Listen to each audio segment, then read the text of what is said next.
Hey y'all, sprinkle, sprinkle. Welcome to the live. Appreciate you guys being here. So, I got one of my gifts today from one of my subscribers, Miss CJ Sparks. Thank you, girl. Look what she got me from my wish list, my MJ candle. Thank you, ma'am. Yes. Hee hee. Anyway, thank you, Miss CJ Sparks. I got the candle. I'm going to be adding it to my collection. I already have another MJ candle, but this one, I'm going to keep this one. Um, so nice. Okay. Thank you, ma'am. All right. So what are we talking about today? Who can shine in the relationship? I was on TikTok earlier and we were talking about lots of different, but one thing we were talking about is how so many men try to compete with you in a relationship, compete with you to shine, compete with you for money, business, whatever. In my opinion, I would like the man to shine intellectually. I mean, he know what he's doing, okay? I mean, he's got some insight and some intelligence. I want a man to shine intelligently. Women can shine with how they look and how they care for themselves and how they maneuver and manipulate their circumstances. That's beautiful. Okay. We have different skills and talents. Of course, the woman can definitely be intelligent, but that intelligence is more powerful when it's hidden. Okay. So, in any military operation, the intelligence aren't spewed out, they're hidden, the real intelligence. But in a relationship, I would like the man to look smart. Okay. So both can shine in a relationship. They just have to shine in their own way. Okay. I want a man who wants to shine like intelligently, and a man wants a woman who can shine in beauty and poise and hidden ways, because that's the nature of the feminine and masculine. Okay. That is literally the nature of feminine and masculine. The feminine is the hidden intelligence. The masculine is the obvious intelligence. Thank you, Anima. Sprinkle, sprinkle. Thank you, girl. So that's how you're supposed to shine. Okay. That's why the feminine is represented by the moon, and masculine is represented by the sun, because they shine bright. They're giving information. Well, meanwhile, the moon is mysterious and there's no life without it on planet Earth. You get it? So y'all both can shine, just like the sun and the moon shines. Thank you, Root of Flames, Sprinkle Sprinkle. But a man shouldn't be competing with you in the same way. The moon doesn't compete with the sun. You get it? So I like that aspect of it. You shine where you're supposed to shine, and I shine where I'm supposed to shine. Okay? And when there's an eclipse, okay, you know what that means. Sprinkle, sprinkle. Women should shut up and be on the back seat. Okay. Driving Miss Daisy. You're gonna be Morgan Freeman driving her around? Anyway, you a Uber driver over there? Sir, is you Uber driving?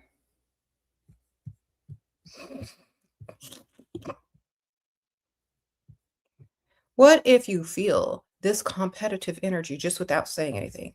Then he's probably too young and too dumb. Or he's probably dumb. Okay. Or you're trying to shine in the places where you should definitely serve. You know? And I'm not trying to say you should do this or you shouldn't do that, but if you feel the need to compete with a man, then you're doing femininity all wrong. Okay. If you're competing with a man or if he's competing with you, he's doing masculinity wrong. Okay. So there's some insecurities there, which means he doesn't feel seen or intelligent enough to stand on his own. Instead, he has to see what you over there doing and try to outdo you. When obviously the sun and the moon are the masculine and the feminine, they're shining their own way. And if he is like, this is why I say men are ego driven. Okay. Men are ego driven. So all he needs is some, some confidence within himself to stop competing with you. All right. That's why I tell y'all to fake brag on people in front of other people, because the sun shines and it likes to be seen. The moon, however, it has phases. The moon is more feminine. The moon is mysterious. The moon controls more. You understand? So you have to understand your true power and your true nature as a woman to not feel like you got to compete with anything. And he has to know his true masculinity to know he doesn't have to compete with you. Okay? This is why it's very important when men understand this. They don't argue with women. They don't do, like, real men don't do that kind of stuff. They know what it is and they act accordingly. They don't have to compete with you. It's a different type of energy. Okay? So if you're looking for a more masculine individual, look for more intelligence. Okay? Look for a more intelligent human being, and you will less likely have to compete. If you are looking for someone slightly older, they're less likely to compete with you as well. They're older than you and they're intelligent, they're less likely to compete. When they're around your same age and you're probably smarter than them, that's when they're going to compete. Okay. Even if you are smarter than them in certain areas, whatever they're smart or intelligent in, let them shine in it so that they can boost their little ego, you know? That's why it's perfect manners to not have to correct people in public. Okay. You can correct them later, but don't ever correct someone in public. It's, it's not proper and it's bad manners. And it also is, not good for their ego. You can both shine at the same time in different ways. If you're trying to compete masculinely with a man, it's because he's not masculine enough for you and you're not feminine enough for him. So that's why I tell ladies, work on your femininity. You work on your femininity, you won't need to compete with a man, darling. Never, ever. It'll just be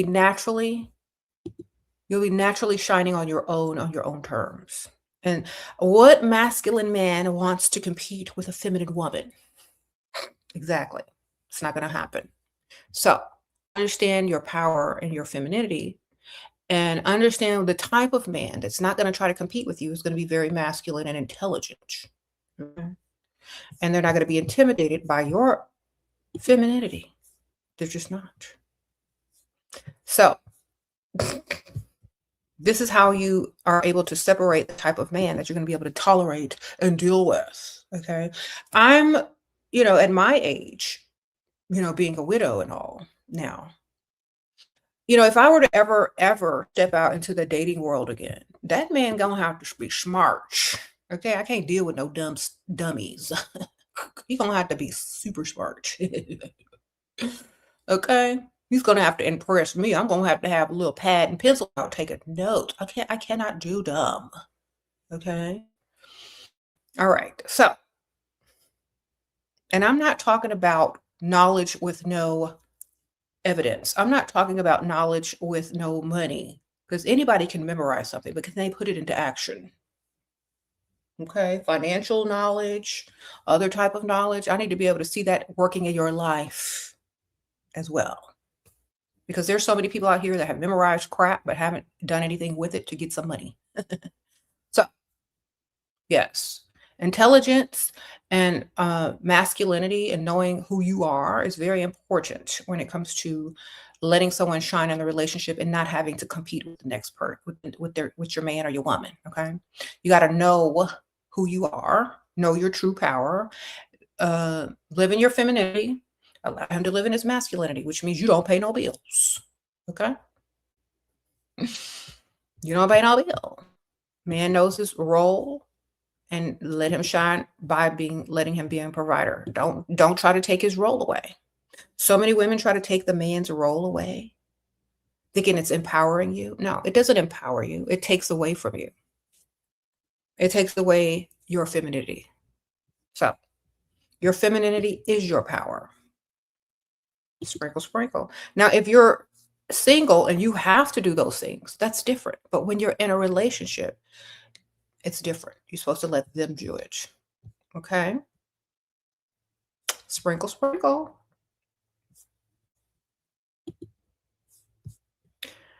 Any advice for insecure women? Yes, become the main character of your life. What are you insecure about? Being alive? Having opportunities? Having air in your lungs? What are you insecure about? Are you are you constantly comparing yourself to other people that you will never be? That sounds dumb to me.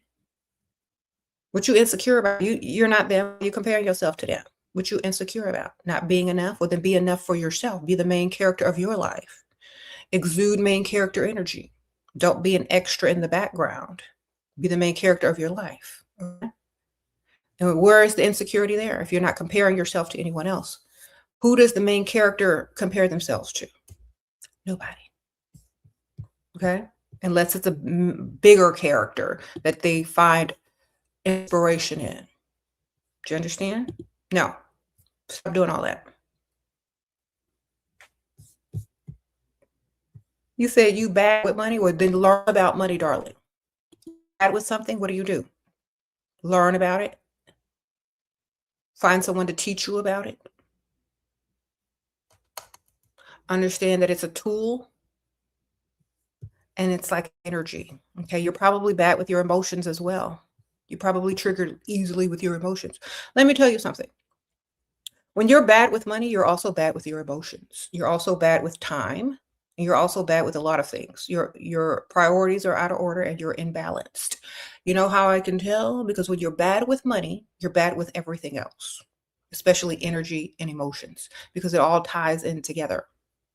Okay?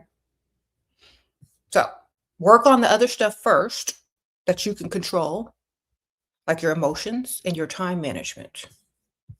And then your money issues will improve. Okay? Sprinkle, sprinkle.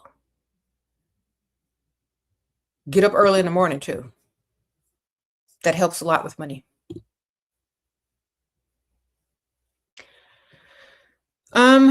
As what? Can you be a main character as a shy person? Yes, you can be a main character as a shy person. You don't have to talk to everyone, but you do need to be the main character of your life. You need to walk and talk as the main character, whether you're talking to one person or 10 people. If you're shy, you're probably not going to be talking to 10 people, but when you talk to whoever you need to talk to, make sure you have that main character energy. Okay, and make sure you treat yourself that way and dress, walk, and talk that way.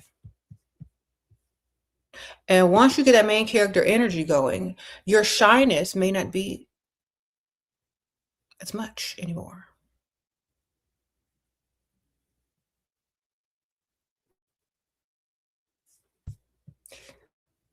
Sprinkle, sprinkle.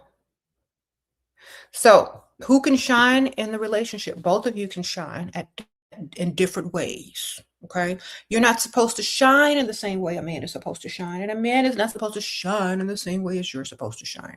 It is two complete opposites. Yin yang in this thing, you know? So you shine in a feminine way and he shines in a masculine way. Protection, provisions, masculinity, intelligence. That's how a man shines. A woman shines in femininity, beauty, knowing when to do something and when not to do something, phases. Do you understand? Your intelligence is more in phases, cycles, and it's more hidden. Okay, you're the moon, he's the sun. Understand it. Know your power. They're both very powerful in different ways. Okay. So know how to maneuver that. If you're trying to do too much and you're trying to outshine a masculine man and as a masculine woman, it's not going to work out. You're going to bump. You're going to repel each other. You know? A lot of men are repelled by competitive masculine women because they're masculine men. But a lot of masculine men are attracted to feminine women because they both can shine at the same time. Nothing takes away. They actually feed each other. Do you understand? So, knowing that, you got to understand it.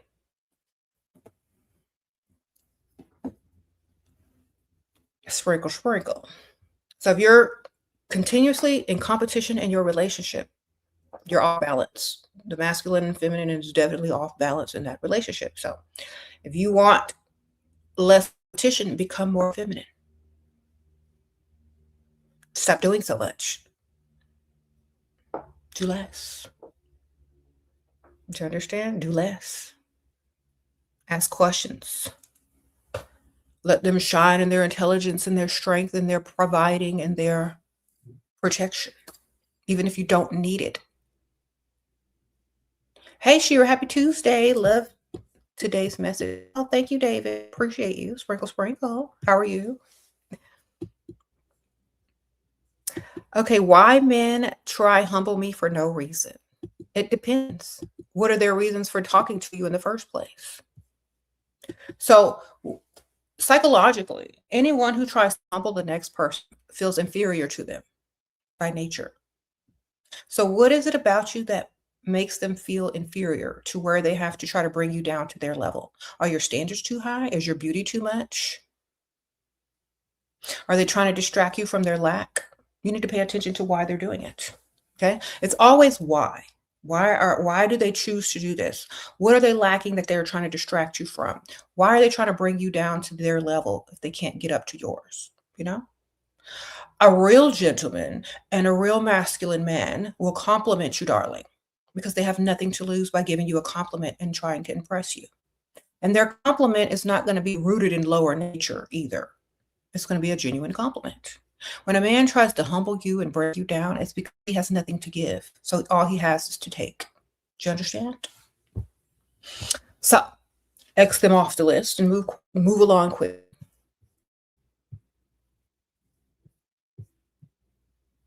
Okay. You said real men hype up their women. That's exactly right. If they're trying to take something from you and lower your standards to their level, they have nothing to give. Nothing. Next. Okay. Whatever they learned, it's not working for them anymore. Whatever technique that they're trying to do to humble you, it's not working anymore. Why? Because if you understand true masculinity, that's not it, baby. That's femininity. Okay. So you're naturally going to be repelled by such behavior, and you're going to move along to something more masculine.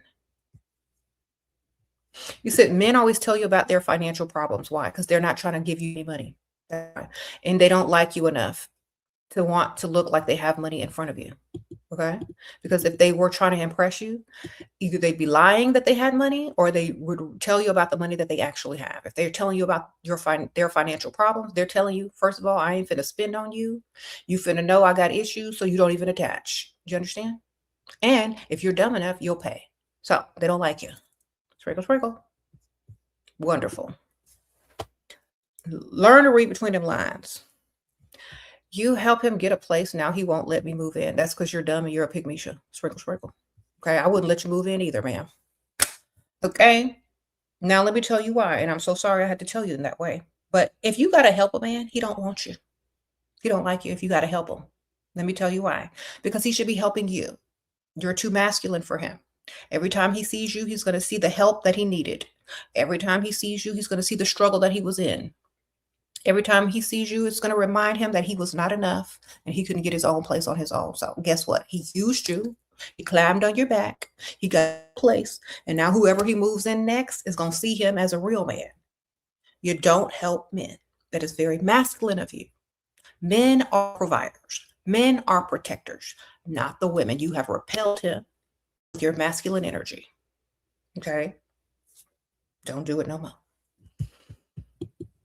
Sprinkle, sprinkle. You learned a lesson? Don't repeat. Don't ever help no man. They're supposed to be helping you, darling.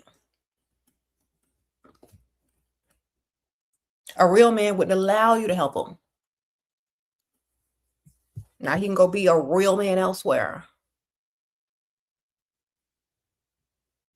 Understand? In someone else's eyes that have no idea that he needed help from a woman to get his place. Okay. The next woman he invites in, they have no clue that it took a woman to get him in there. Y'all gonna learn. Y'all are gonna. Don't help him financially, darling.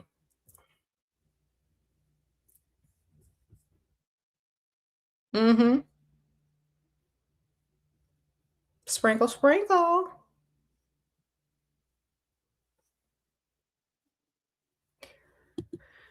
Now let's see. A real man wants to uplift this woman and women around him. You will notice based on his actions. That's right. There are men that have never slept with a woman that have done more for that woman or those types of women than any man who has rolled around on the mattress with a woman and nothing for them.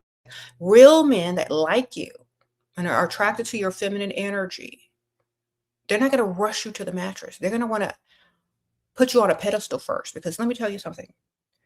Real masculinity recognizes real femininity and they want to bask in it because it's so rare nowadays. Okay? So, if you want a man to do the most for you, stay in your feminine. Let him shine in his masculine. Stop trying to compete with him. Stop trying to outdo him. Allow him to do things for you. Don't help him financially. Okay? Don't try to get with men who need your help financially either. Don't try to force yourself into relationships that the man can't afford because it's going to do is feminize him.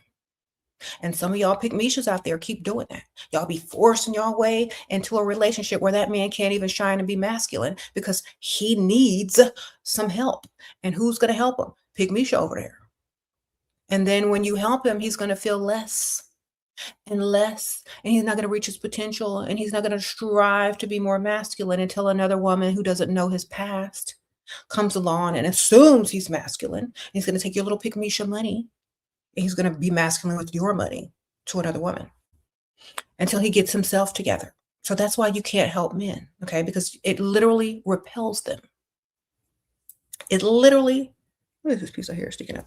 It literally repels them. Maybe not at the time. Maybe they'll beg you because all they can think of is survival in that moment. But after the fact, it repels them. You understand? So you can't do it. It won't work out for you. No. Okay? Sprinkle, sprinkle.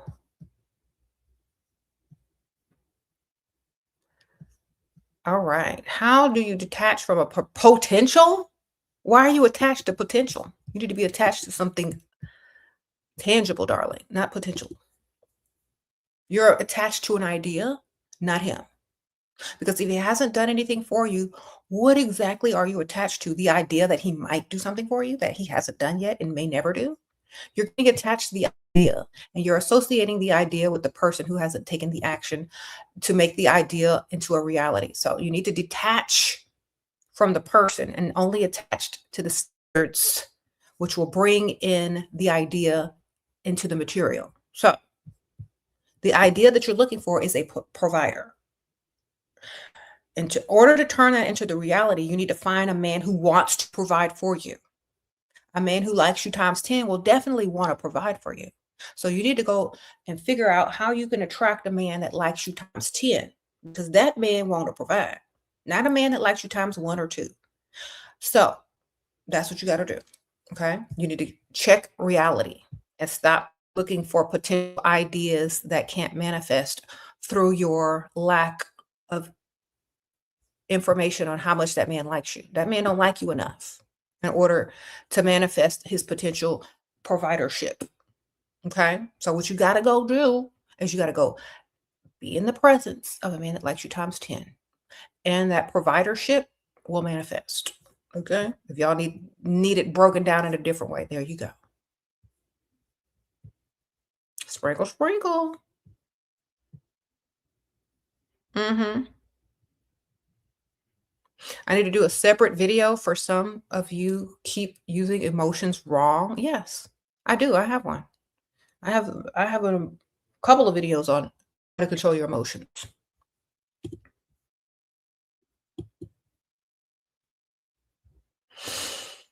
It says a man who desires you will never want help. He will never take your money. He won't do it. He won't even ask for it. In fact, he'll be giving you money. That's true. And I know a lot of y'all can't wrap your heads around this because you haven't leveled up to the level to where you can attract this. So listen to me carefully, ladies. You can listen to all the videos on this channel that you want, but until you are attract enough and you put enough effort and energy into yourself in order to attract the type of man that likes you times 10. Now that ain't even hard. That's not even hard because a man that likes you times 10 ain't gonna look like the best looking man. He's not going to be the worst looking man, but he ain't going to be the best looking man. So it's easy to attract a man that likes you times 10. That's the easy part. The hard part is you accepting the type of man that likes you times 10. That's the hard part. For you to accept that reality, for you to look in that mirror, for you to understand that there are levels to this. That's the hard part that y'all won't get. That's the part y'all don't want to face. That's the part y'all don't want to look at or dissect. That's the part that's keeping y'all from getting a man that likes you times 10. That part right there. Okay, so y'all better figure that out. What things can I do for financial level up? I don't know how much money you have, but have other people spend money on you and save yours. That's what you can do. Sprinkle. Make them pay, save your money. Okay. Dinner dates all the time, save your money on food. That man wants to buy you a gift or give you money, use it to invest in yourself, put in a savings account, or start a business with their money. Okay. If you have your own money, go invest it or put it in a CD or save it until you figure out what type of business you want to start. Sure, I say not what I think, what I want to say. How can I focus on that? That's my first impression. That he needs to help me. Okay. He don't need to do nothing. He should want to. You understand the difference between want and need are two different things. One is in desperation and lack, and one is in abundance. So if he wants to help you, you're going to get it better and faster. If he needs to help you, you're going to get it less and probably in a longer time. So he got to want to help you, man. When a man wants to do something, he's quicker on his feet about it. You understand? When he wants to help you, you don't need help. He wants to help you. Do you understand? Flip the script. I'm saving up for something. I'm almost there. I only have this much more to save. People want to add to what's already there. You understand? They did an experiment where they had a man in a suit asking for $1 and a man looking like a bum, trash bum, asking for $1. People gave the man in the suit $1 before they would give a bum $1. Why? Because they already want to add to what's successful, because success is sort of like they feel it's contagious, and they think also poverty is contagious. And they feel like if you're already doing something for yourself, if you're already successful, they're only adding to more positivity and more success. If they feel like you're negative, or like if you're broke, or they feel like you don't have nothing, that you're in lack, they feel like they're contributing to lack. Okay. Because money is energy subconsciously. So therefore, you got to look like you're already doing something, man. So change your vocabulary, change your circumstance by changing your story. A coworker offered to give you $3K for your birthday next month, but requested date. Then he's not giving you nothing if he's requesting dates as payback. He has been sending $40 randomly for months. Okay. So $40 for randomly for months, $3K for your birthday in request for it. Okay. Go on one date with him.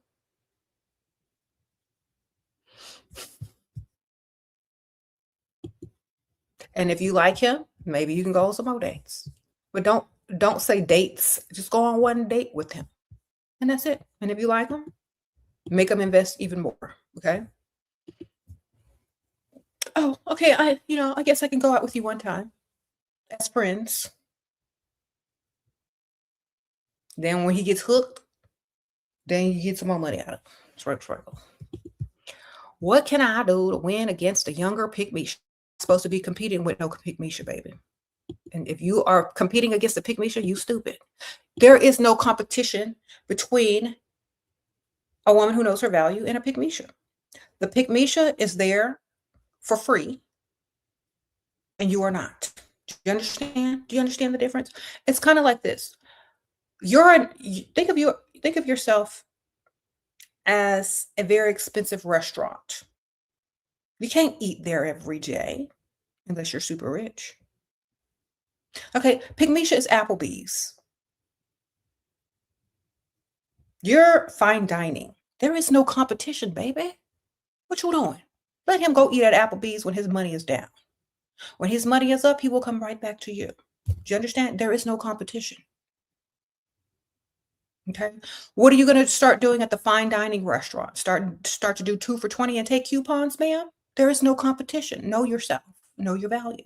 You don't compete with pick-me-sha. Pick-me-sha is there for novelty. Okay? She's there when his money is down, or when his self-esteem is down, or when he needs an ego boost. That's what pick-me-sha is there for. Pick him up and remind him that he need to come back and get his money up so he can talk to the one he actually wants. Do you understand? So there's no competition with a pick-me-sha. You said, why am I hating on Applebee's? Girl, I'm just comparing fine dining to Applebee's. There's no comparison now, is there? One has valet parking. One, you have to watch your items in your car. Remove valuable items from your car. The sign in the parking lot will tell you, okay?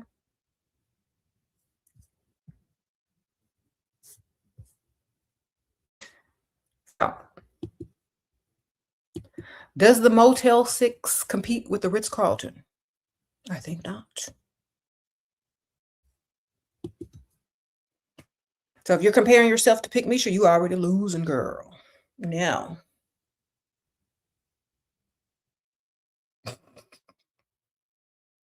stop comparing yourself to other people. That's always going to be your downfall. Okay?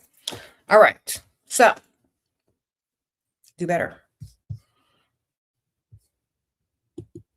Have you seen those videos on IG of women leaving their number on rich men's supercars? Girl, them cars is rented. Sprinkle. They're stupid. Anyway, I had somebody leave a number on my car, which was kind of creepy. What that? I saw you. You're so beautiful. Here's my number. Please call me. You're a goddess. I threw that thing away, girl. I showed my daughter, look at this. This is some food right here. Their handwriting sucked too.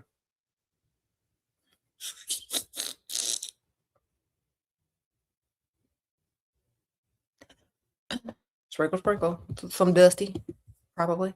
Last year was my first having a roster, not dating anyone at the moment because you felt like having a man detox. Okay. Tips on how to handle them energetically and stay unbothered. Okay. Look at them as beneficial or non-beneficial. You don't deal with them if they're not beneficial. That's it. They ain't adding to you. They're not paying, they're not staying, basically. You got to have goals for yourself, and those men have to contribute to them goals in order to stick around. Otherwise, why are they there? You understand? You can't be male-centered either. You got to have your own life.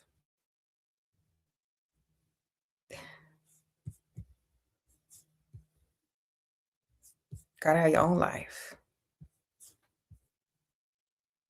And also, energetically, your emotions need to be spent like money. Very wisely. What to do if a guy who's paid a couple of bills got really mad? I asked for more money and didn't ask how he is first. He has money and is a professional athlete. I look 10 times better than him. Girl, he just don't want to feel like an ATM. So, I'm a little bit guilty of that too, getting straight to business. Like when it comes to when I text people, even if I'm not asking them for anything, I'm just like saying stuff. I forget good morning. I forget, hi, how are you? I'm just like, so da, da, da, da, da, da, I get straight to the point because that's just some people's personality. They just get straight to the point. But you have to remember, some people are sensitive. And sometimes you gotta just have some manners. Okay. Sometimes you just gotta say, hi, good morning, how are you? Small talk. How did you sleep? Well, I hope. Then you gotta get into the business. Okay. Okay. Tell them your phone battery was dying and you were at the register and your card declined and you were so sorry. Sprinkle, sprinkle. Uh-oh, go, go, BB. Thank you. Thank you, sprinkle, sprinkle. You said super sticker. Thank you, girl. I don't know if I pronounced your name right, but Gal, baby. Okay. It's hard. It's hard, I know. Some of us are very direct and we don't think about the people's feelings. So you gotta do the small talk, darling. How can I make him romantic again? By romancing yourself. Men treat you how you treat yourself. Okay. If you start drinking out of wine glasses, if you're just drinking plain water, if you start dining on fine china, if you start making little floral arrangements in your home, if you start playing like romantic music and walking around in silk and satin, they will romance you because that's what they see that you're into. That's what they see that's impressive, you know? I missed your super chat earlier. Hold on.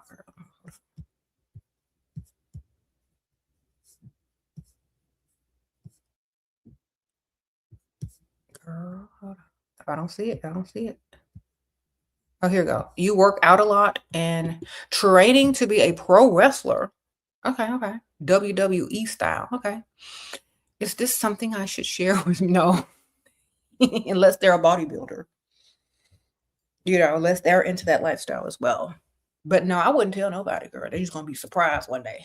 Don't tell nobody that. Just unless they're doing the same stuff, unless they're like, into bodybuilding and working out, then no, don't tell them. Why would you tell them? Makes no sense. It's not impressive to men. Femininity and things like that are impressive to men. Them being the strong, masculine one is impressive to men, unless they're stronger than you already. You know what I'm saying? Sprinkle, sprinkle. Okay, let me see. I missed some more. Okay. One of your mom's coworkers have been trying to take you out on a date. Okay. He comes from money, but is inexperienced in the dating. Girl, what to do? Get his money? Date him and get his money, girl. Sprinkle, sprinkle. What you doing? Go. Okay. Started listening to you at 24 and now 27, engaged to a millionaire provider and getting married in December of this year. Thank you, Shira. Thank you, Farah. Well, congratulations, girl. Sprinkle, sprinkle. Yes. That's very good. Okay. She got her mans. Got her ring, got her millionaire, got her man. I know that's right. Sprinkle, sprinkle. Okay. Thank you, Swifty. You're 19. He 22. He pays for stuff. He disgusts me. Even while holding hands. How to fix that? I don't want to get drunk every time. He needs to spend more. The more he spends, the less disgusted you'll be. Okay, so you got to find some big ticket items. You got to find some big ticket items. I don't know how much he got because he's only 22. But the more he spends, the less disgusted you'll be. Okay, little things here and there, Bath and Body Works, body spray, pink Victoria's Secret. That ain't enough, baby. You got to get down payment to that vehicle. You got to get a big lump sum in order to not be disgusted by him. Because if they're not rich enough, you're not going to be able to get the masculine provider protection energy from them if they can't do it for you. Okay. So you might need to understand that. Okay. You got to do more. And if you can't do more, you're probably not going to make it. You're going to have to find somebody else. Thank you, Charla. Sprinkle, sprinkle. Thank you, girl. Because think about it like this. There are jobs that you just will not do. You will not show up to. You will call in sick because you don't like it. It's disgusting to you. But if the jobs pay well, you're going to be there early. Okay. You got to understand, it's not the same thing. So think about it like that. A job you would never do because it's beneath you. But think about if it paid times 10. You'd be there early, ready, with your gloves on, like, let's go. But he ain't doing enough. That's why you don't like him enough. Mm-hmm. You said transmute that disgust into money. Exactly. Y'all, they have to be extra providers in order for you not to get that ick. Sprinkle, sprinkle.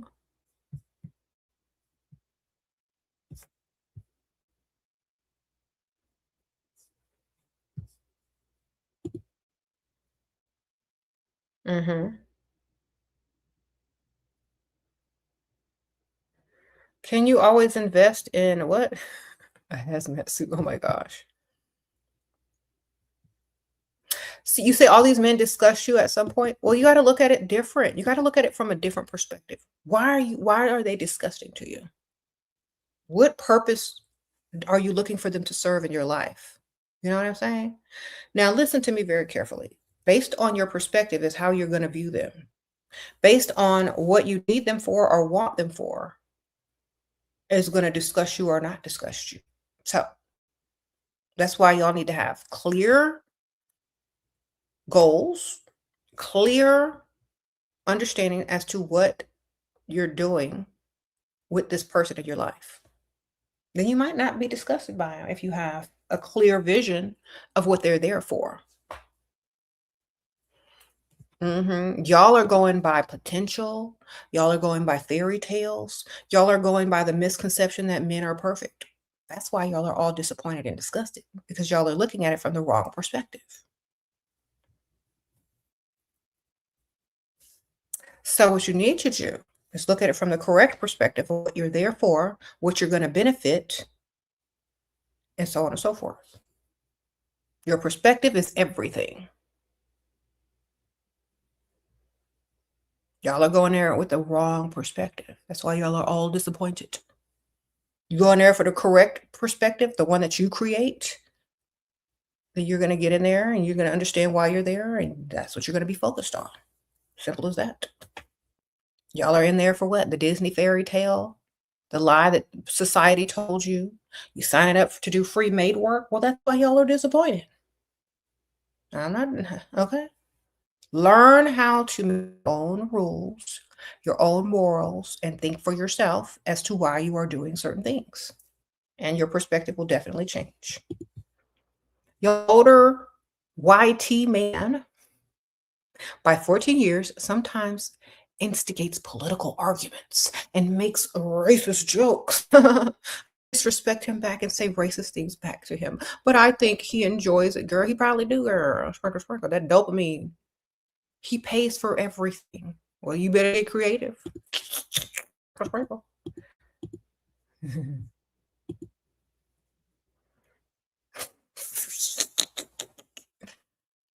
All right. You're 34. Can I catch up to level up and marry a provider? Yeah, if you put in work and put yourself first as a priority. Yep, you sure can. Sprinkle, sprinkle.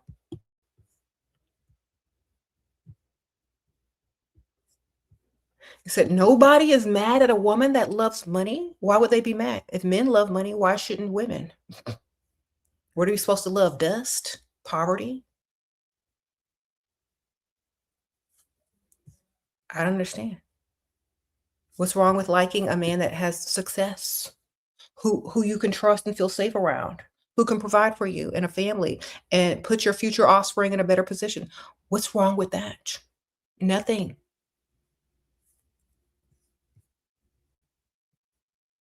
So I don't know. There's nothing wrong with it at all, darling. Okay. What if I don't cook? Then order food, darling. You gotta eat. Make sure you use his credit card. Sprinkle, sprinkle.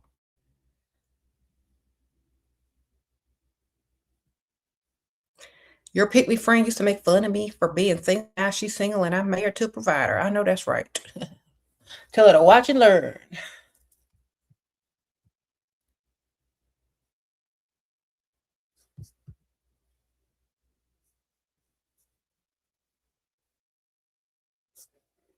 Mhm. You said what? Who said what you're supposed to know how to cook? Do you think men know how to do their own dishes and lunch? Girl, it don't matter if you can cook or not. Are you there to be their personal chef? I never heard no man say his woman is a chef or a cook. Okay, his men are visual creatures, baby. All right, sprinkle, sprinkle. Sure, I was invited to a Preakness. Have you been to a derby? If so, any tips? I have never been to a derby. And sorry, I don't have any information on that. But I'm sure that there are countless videos on YouTube with tips on how to interact with people, the fashion, and all that kind of stuff. Go ahead. Sprinkle, sprinkle. There's horses everywhere in Texas. If I want to see some horses, I just walk down the street. We have stables, we have ranches. They do have polo matches. They do have Derby Day here, but I haven't been to one. Sprinkle, sprinkle. Okay. I haven't been to a derby, but I've been to horse riding. I've been to races. I've actually ridden horses. I've known someone who had horses, but I live in Texas, so that's like normal. How do you overcome your insecurities and fear of being cheated on? Oh my God, you lost in your first marriage onto my second relationship. What? It's not going good. Okay, that's because you're centering your life around a man. Why aren't they worried about you cheating on them? And you leveled up enough. That's why. Why don't you have several options? Why don't you have any temptations? Why aren't men in your DMs trying to spend on you? That's the question you need to ask yourself. Why, when you meet a man, that you make it all about him and lose yourself? Why aren't you self-obsessed with yourself? Why aren't you the type of woman that a man wants to worship and continuously chase? Why are you predictable and he knows all your location and everything you're doing? And why are you doing too much? Okay. Women that do too much, they're not exciting anymore. Women that are too available, not exciting anymore. Women that don't have their own life, not exciting at all. When a man meets you, he's meeting you as an individual, not as a not he's meeting you as an individual, not as a male-centered dumb pig bisha. Do you understand? So remain who you are before you start dating. Remain who you are after you start dating. And then when you get married, have your own hobbies, have your own friends, have your own life. Stop centering your life around them because that's not how they met you. That's not what attracted them to you in the first place. Okay. No man is perfect. No woman is perfect. There is no fear of somebody doing what they want to do. Okay. Y'all live in a world where people going to do what they want to do regardless of your fear or not. When it comes to relationships, it's the same thing. Okay. Y'all go to work every day. Y'all could lose y'all's job at any minute. Do you fear that when you drive into work? You sit up there losing sleep at night? Or what do? Do you start your business? Do you have several streams of income? People that make money in their sleep and have several streams of income don't fear getting fired. You understand what I'm saying? So where's your roster if that's what you fear? Where is your other streams of income? Where is your options? Why don't they fear that from you? Why aren't you so good that they fear losing you?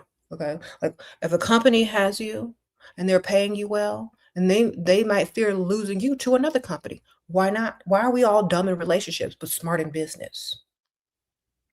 Why are women taught to be the stupid idiots and sacrifice when it comes to relationships? But when you get educated and when you go to school, when you go into the workforce, you don't take that offer, it's too low.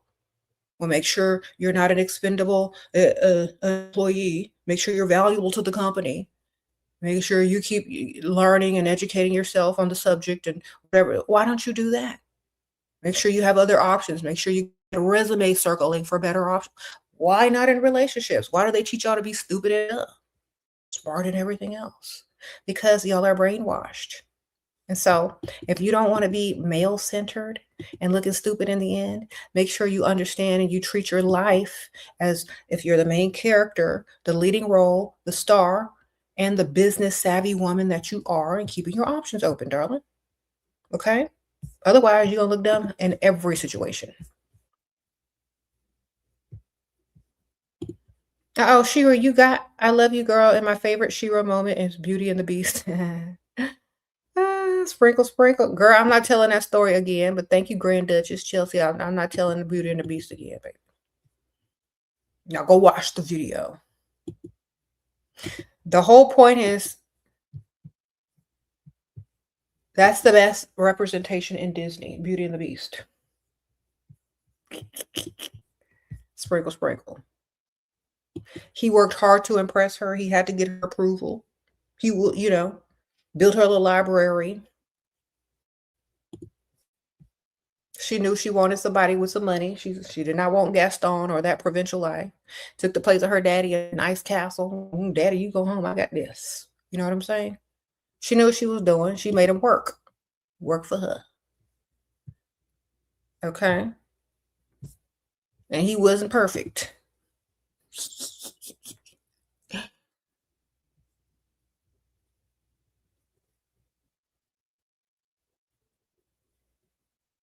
Sprinkle, sprinkle.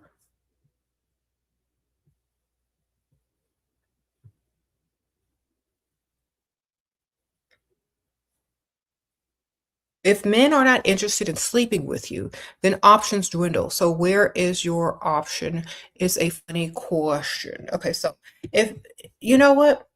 It depends on the man. You know what I'm saying? There are men that want to sleep with you. There are men that don't want to sleep with you. Choose the right target. Get the right leverage and get the one with the money too. Okay.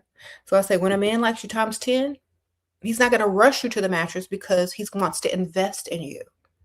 He wants to impress you enough to stay and roll around later on because he's not going to be, trying to hit it and quit it because he wants you there. Do you understand? Any man that's trying to hit it and quit it, he's going to rush you to the mattress. And when they rush you to the mattress, they're going to rush you out the door because they got what they came for. When a man comes for you and not roll around the mattress, when he comes for you, he's going to want to impress you to get you to stay longer and hopefully long term.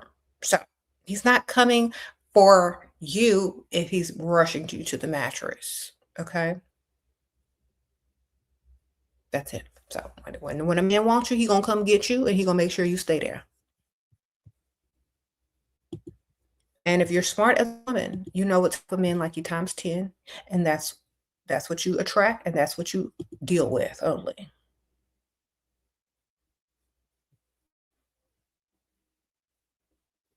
Okay. Now, see, these dumb men out here, they're thinking, oh, well, if she's not attractive and I don't want to sleep with her, then what type of options do you have? Man, ma'am, sir, excuse me, sir. Do you know how many other men are lusting after the woman that you do not want? The one that's probably going to get paid way more than you could ever do for her from another man that's lusting her and wants her in his long term versus you wanting to roll around on a mattress with her. Women have a different type of value than men. Men are base low thinkers, especially men with no money. They always want something for free. Any man that has money knows anything valuable is worth investing in because the value will grow. Broke men just want the cheap roll around the mattress because they can't afford the long term. You understand? And when you get older as a man, you're gonna have to reach in them pockets more and more and more. Especially if your taste, especially if you go by looks. The older you man, the more you reach in them pockets, sir. You might not have to reach in them pockets too much when you're young, but the older you get, the more you're gonna reach. Believe. Sprinkle. So y'all better get it together while y'all are young.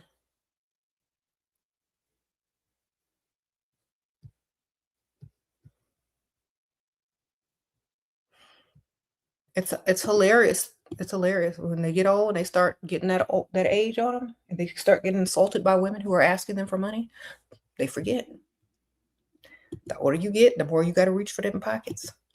Do you think 1,000 reentry fee is too much? I don't know. Depends on how much they have and if they can afford it or not. I don't think it's too much at all. I think it's okay just to talk, not to come back in all the way, but just to talk, just to tell me why you deserve another chance. Okay. Did I see your super chat? Hold on. Hold on.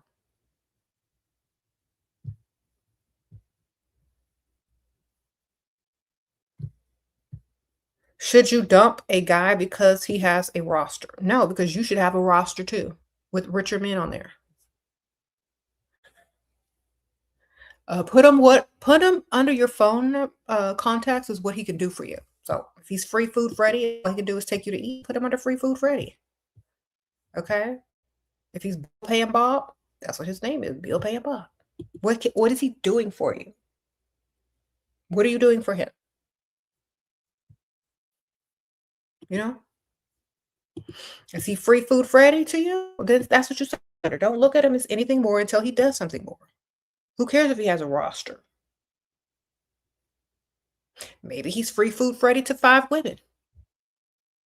Because I know he ain't Bill Paying Bob to 5 women. You got a roster too, ma'am? Thank you, Maria. Sprinkle, sprinkle. Look, if a man has a roster, he's spending. If you got a roster, you're earning. You understand? There's a difference.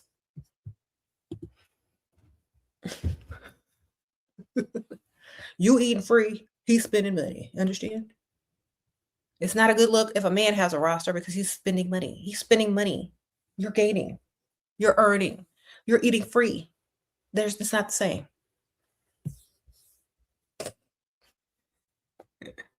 All right, sprinkle, sprinkle. It's not impressive. It's not as impressive as you having a roster.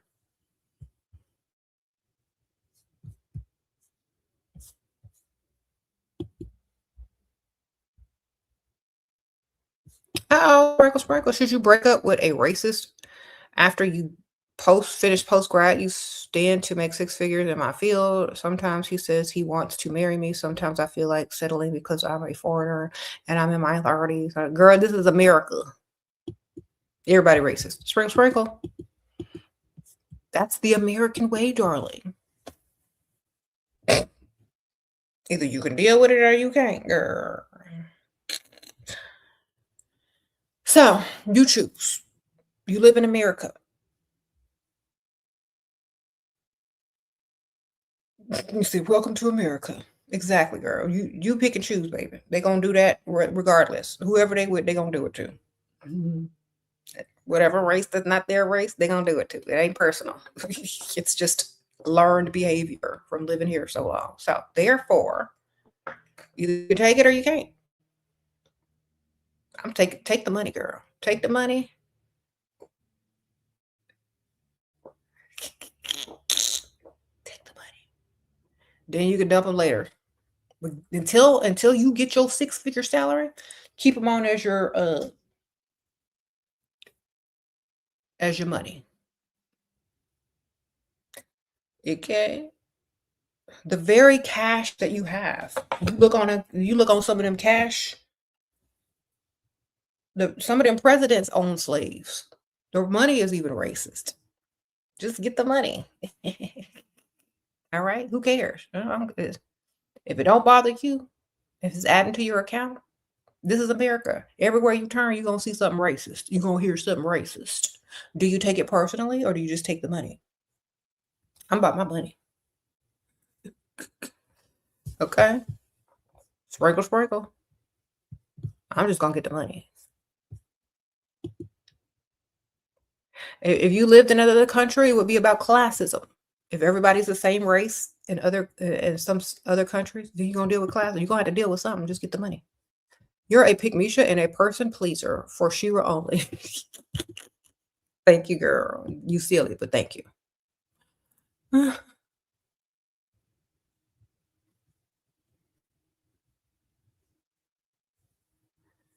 Look, I'm not politically correct, but I'm correct.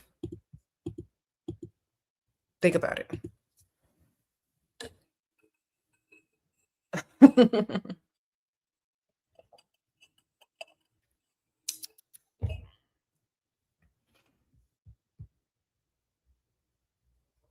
When you used to work for tips, my biggest tipper was the most racist ever. Okay.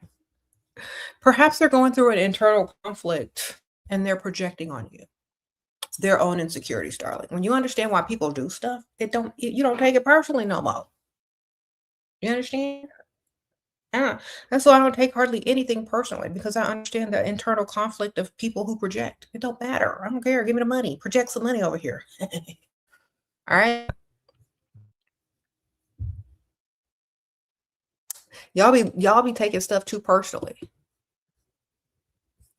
I missed your super chat. Hold on, girl. Hold on.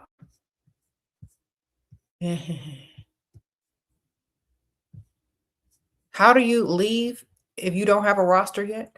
Work on it. Get cute enough to where you gonna have options if when you do leave. Okay. Start working on yourself. Get your looks up. Get your game up. And when you start attracting, then you start making plans to go where you need to go. Leave whenever you need to leave. But you need to work on your roster. You need to work on yourself first to attract a roster. Okay. So put all that energy into yourself until you can leave. Okay. It's going to pay off. Investing in yourself always pays off. Okay. Men are visual creatures. So work on your looks, work on your mental, work on all the stuff you need to work on. So when you do get ready to go and get you a roster, you can do it. How to reduce influence of negative family by thinking for yourself and saying these words. I'm going to do what I want to do. Period. I do what I want. I don't need your opinion. I don't need your permission. I'm going to do what I want. Keep repeating those words to yourself, especially if you're grown. If you're over the age of 18, you're an adult. You're going to do what you want. You don't have to tell them about it. You don't have to announce it. You can say, okay, thank you so much. I'll consider that. Thank you for your advice. And then you still go do what you want. Okay. Somebody can lecture you. Somebody can tell you the direction, but you still don't have to do it. You could say, okay. All right. And then you can leave and go do what you want. It's that simple. And you ain't got to tell them about it. And if they find out, say, oh, well, I just wanted to do that. I tried. I tried to do it. What they gonna do? You know?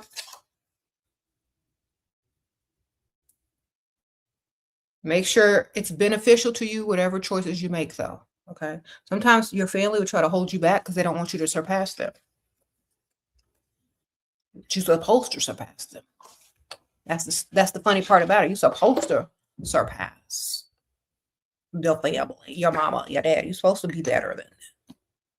You're supposed to. Well, why are they keeping you from growing? Why are they, you're supposed to do better. So if they're not trying to push you to the next level and to do better than them, then do it anyway. Understand? Sprinkle, sprinkle.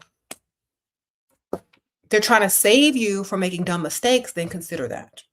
Okay, because some parents are going to save you from making the stupidest mistakes ever. If it's not beneficial, don't do it. If it ain't adding to your pockets, your well-being and bettering your life, don't do it. If it is, move forward. That's it. They saying you can't do something. They can't do something. They're just projecting their inability to do something on you so that you don't have the motivation to go do it. But remember, you're supposed to be better than them. So if they couldn't do it, maybe you can. Sprinkle, sprinkle. All right.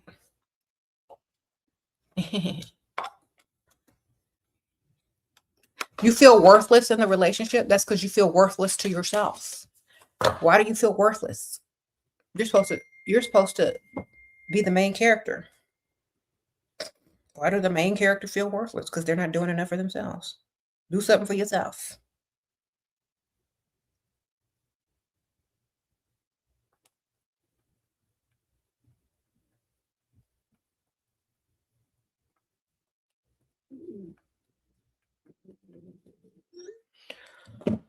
Okay.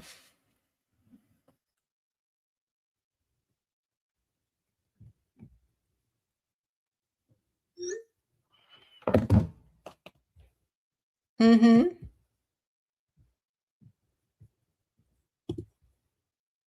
You said make yourself feel worth it. Girl, you're the prize. How can you be worthless? Duh. Unless you're not the prize.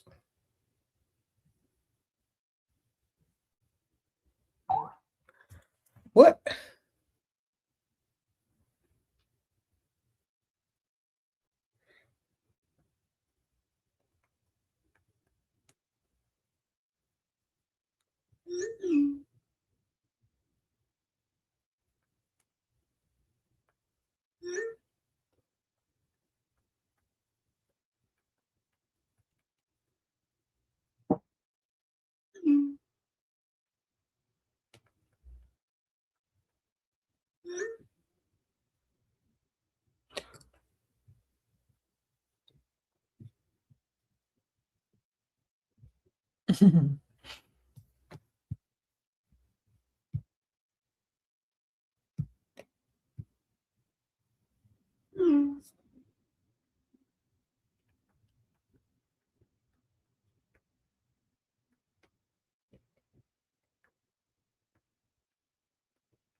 Does a biz require a different mindset than a job? Yes, you gotta be a self-starter and you have to like what you do. I always say if you're gonna start a business, make sure it's something you're already doing for free and that you're good at and that people will pay you for. So, for example, if you are good at whatever you do and people say, "Oh, you girl, you should get paid for that." That's what you need to do because you're doing it for free anyway, you know? A job requires you to be obedient, ask when to use the restroom, ask for time off, have a dress code, depend on somebody not firing you every day for your stream of income. Being a business, having a business, being an entrepreneur, it takes self-starting and it takes also the mindset of getting up and doing something instead of being instructed to do something. It gives you a freer mind. Your mind is more free and more creative than following orders. Okay. So if you can follow orders for other people, you can create order for yourself. So working for other people is good experience. So you know how to organize things for yourself. But being a self-starter and being creative and putting in energy and effort into your business, you're going to reap all the benefits instead of just a bitty percentage. And your benefits and your profit is going to increase. 1 year, you could be earning your regular salary at a job. But if you are a business owner and your business takes off in 1 or 2 years, you're going to be earning 3, 4, 5 times as much as you could in your job. Just that's how it works. Okay. So you got to know what you're doing. And whatever you're doing for a job, you can do for yourself and get paid. All right. Sprinkle, sprinkle.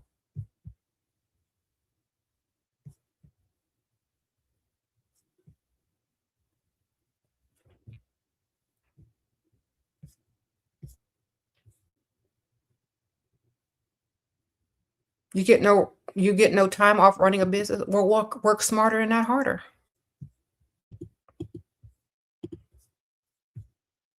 How to get a man to support me for a year to write a book. Let me tell him. Well, first of all, he got to like you times 10. That's number one for him to be a provider. Just go find a provider man that likes you a lot.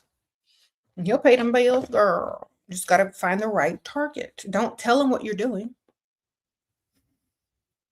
Let me tell you why you don't tell him what you're doing. 'Cause if you share too much, they're going to think there's a deadline. They're going to think that there's an exit. Give him false hope. Stroke his ego. Make him feel good in your presence.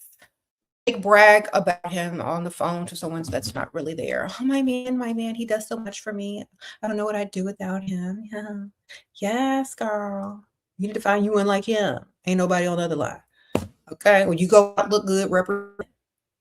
Make sure he looks and feels like he's somebody because he's standing next to you, girl. He gonna pay. Don't tell him what you're doing now. Well, I'm just writing. It's a hobby, something I do for me. Girl, when you publish, you come out with that book, he gonna be like, oh wow, I'm impressed. Because you funded it, fool. But don't ever tell them your plans. Keep that crap to yourself because the more you tell them, the more insecure they're gonna get. Okay? Don't tell them your plan. Just I'm a hobby. Don't tell them that. Tell them after you've done it. Ooh, guess what I did? Wrote a book. All right? Don't tell them nothing. I know you want to tell somebody. Tell Chat GPT. Tell somebody that don't know your man. All right?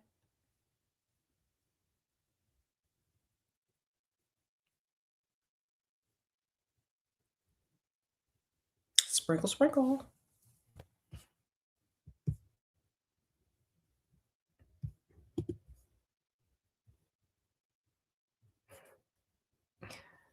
Mm.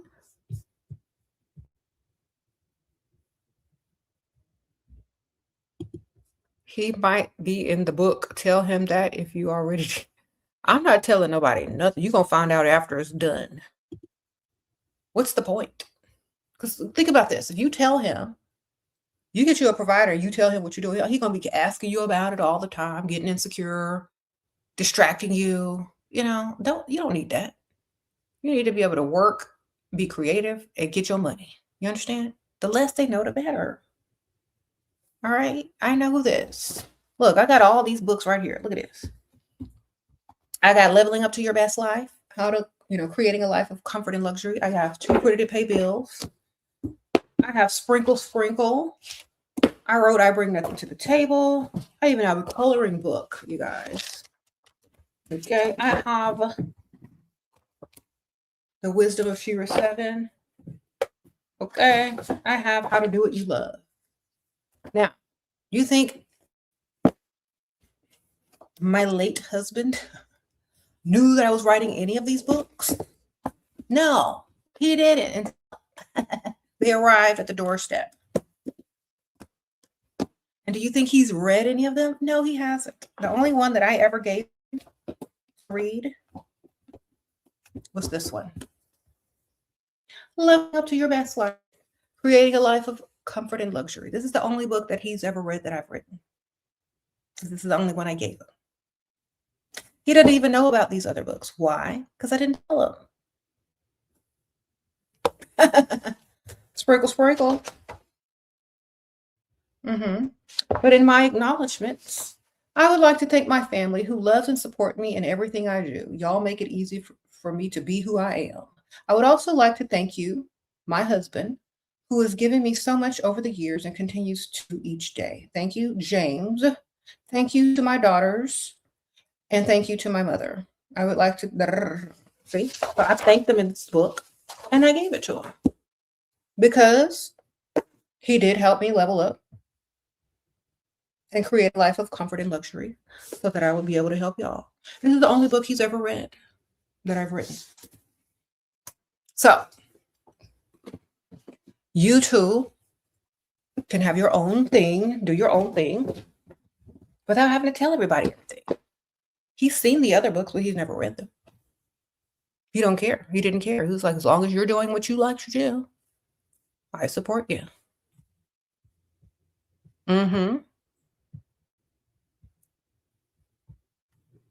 All my books are linked in the description bar. Yes, they are all my level up books.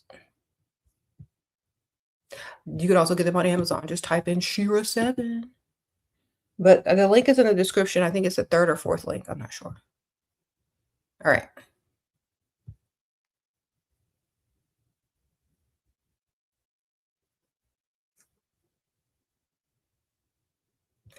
You should read whatever one you want to read in any order, darling. Doesn't matter the order. Okay.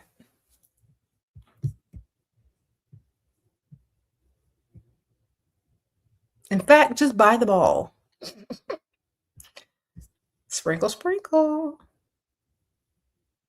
But I would suggest if you're new to my channel,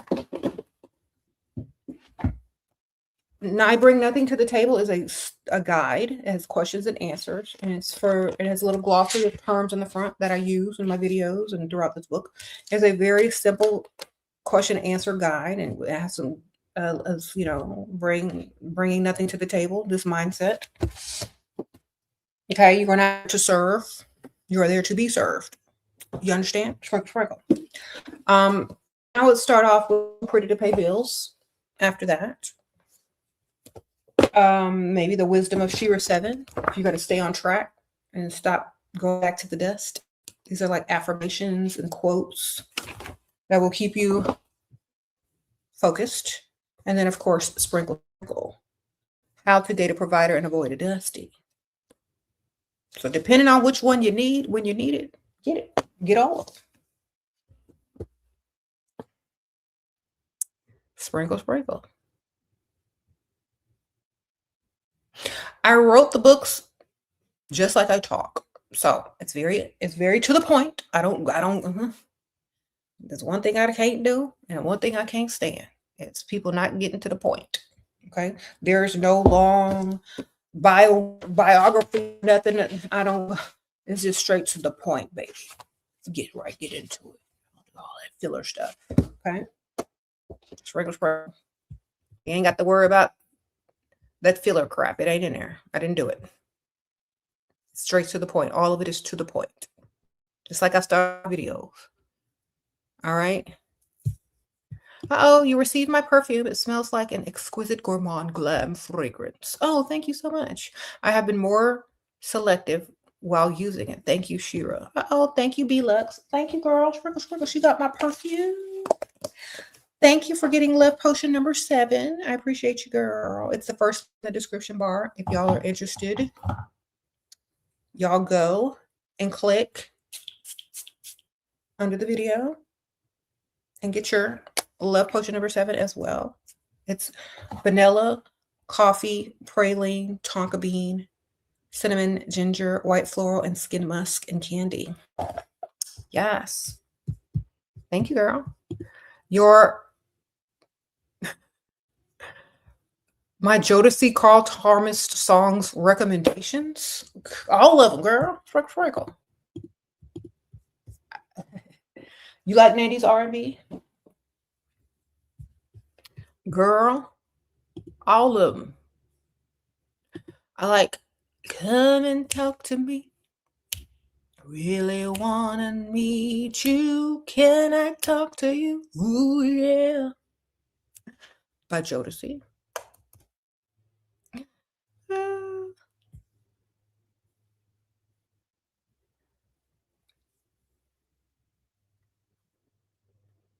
You said 90s will never be topped. Girl, get all of them, girl, all of them. You said it's great your husband bought it for you. He got you the perfume? Oh, that's so sweet. Good husband there. Good husband. Okay, so who can shine in the relationship? Your husband, when he buy you my perfume, you gonna be shining? And you're gonna be smelling good?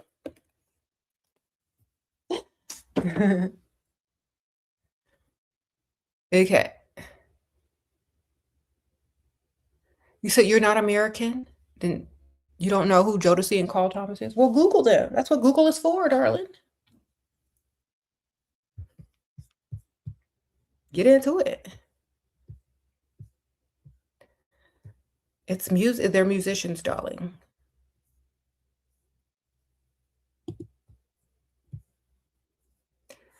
Do I put effort during it or just become a starfish? What? What are you talking about, man? SpongeBob? What we talking about? I don't know.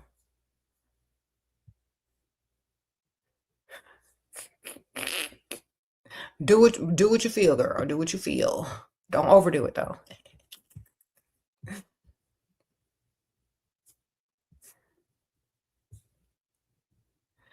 Don't overdo it. Just do something. Do a little something. You know.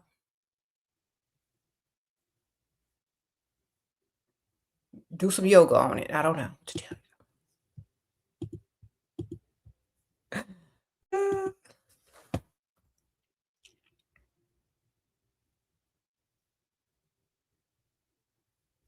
Another hack for main character only for me is to listen to songs where the woman is the prize.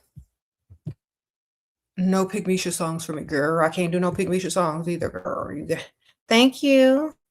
Yeah. The bad thing about some of the songs back in the day is that there are a lot of Pygmisha songs out there. And even though I used to like some of them, I can't listen to them no more. And there are some, if you go back in the day, like in the 90s and the early 2000s, there are some songs that are not Pygmisha, and those songs still stand today, you know? So I can't do the Pygmisha songs no more. Even though the voices are nice, the music arrangements are good, I can't do no Pygmisha songs. I just can't do it. You don't. It's like you start singing it, and then you start listening to the lyrics, and you're like, ugh, I can't believe I used to sing this. Ugh.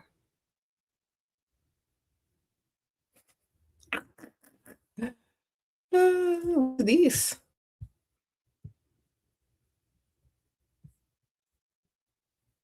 But for the time, back in the old days, everybody was a Pygmisha, so they liked that music. But times have changed. No more Pygmishas out there, girl. Well, not a lot. Not as many as there used to be. Okay. Thank goodness. You change the words, me too, girl. I'll be changing the words and turning it if I can't. I can't change these words enough, I turn them. Next. Okay. You said he's a provider but controlling. He got mad because I went out and he ghosted me. Okay. Well, usually men who provide feel like they own you because they feel like you're an object. And so when a man provides for you and he thinks that he can control you by providing for you, he's going to try to control you.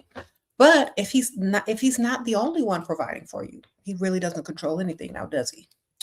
You know what I'm saying?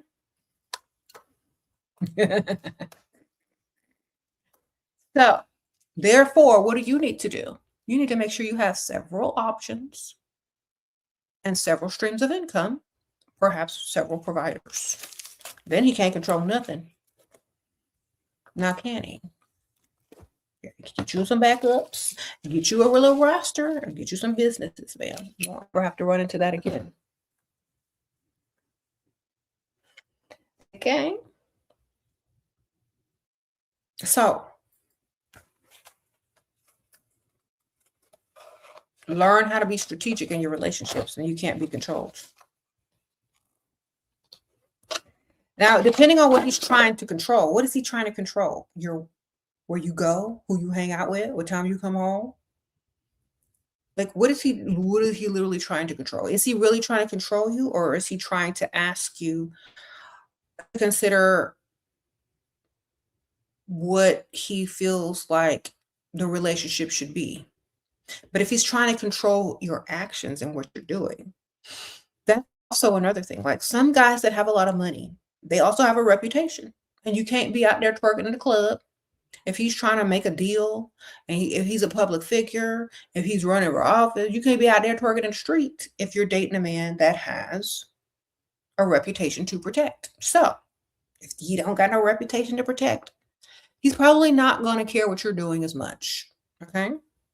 So you got to think about it. A lot of women don't realize that when you get with a certain type of man, you have to behave in a different way if they have an image to uphold. Do you understand? Like, for example, I could never date someone that had an image to uphold. Why? Because of what I do. Okay. So keep that in mind. The type of man that I would have to deal with would have to be a self-made, I do what I want type of man or person that does not rely on the public acceptance, but instead make their own rules. Do you understand? So maybe that's the type of man you need to, girl. Some men, they gotta protect their image because they're part of a system. Do you understand? Or they're trying to be part of something and they have to play by the rules in order to get in there. You know what I mean? So you got to understand who you're dealing with, though.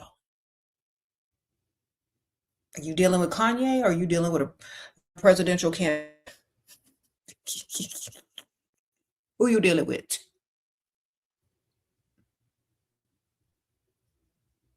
Okay.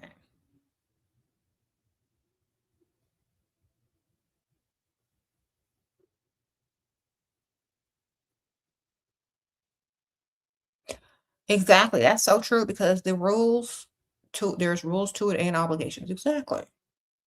You need to deal with somebody who writes their own rules if they're worried about their public image and what you're out there doing.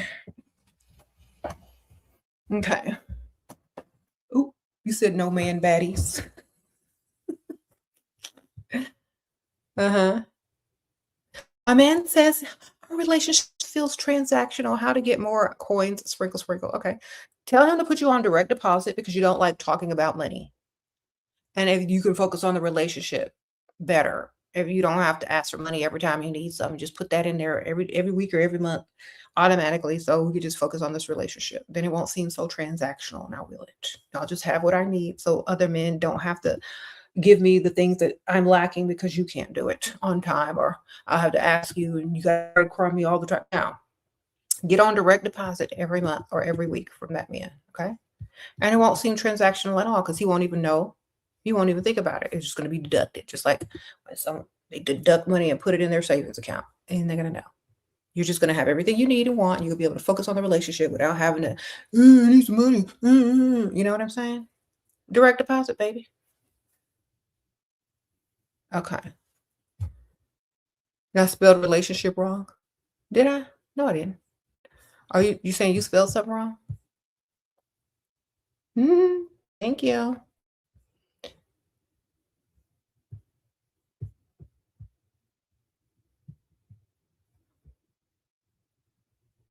You said if I owned a business, he could use that. Use that as what, baby? If he owned a business, he could use that. Use that as what? Like as a way to control you?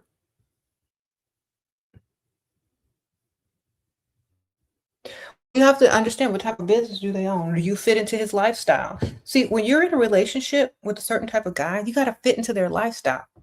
You know what I'm saying? They got to fit into yours. You can't just be like, it's going to be hard to date a certain type of woman if y'all aren't representing the same thing. If y'all aren't feeding the same system, it's going to be hard to date. You know what I mean? So if y'all are feeding different systems, it's not going to work because one is going to definitely, need to protect their image on this way, and one is going to be needing to be free. Mm-hmm. Sprinkle, sprinkle.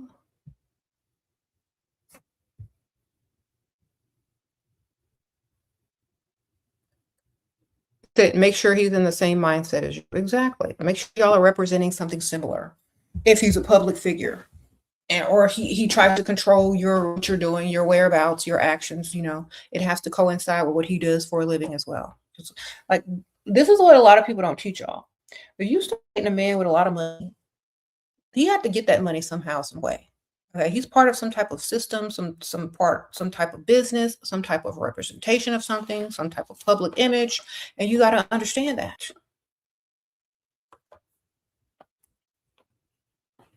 And when he starts dating you, or if he marries you, then you gotta like follow those rules too.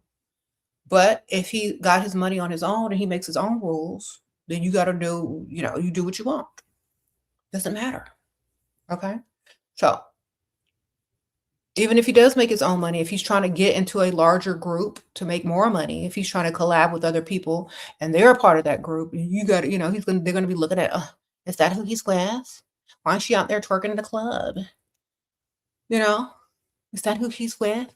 Why is her opinion that? You know,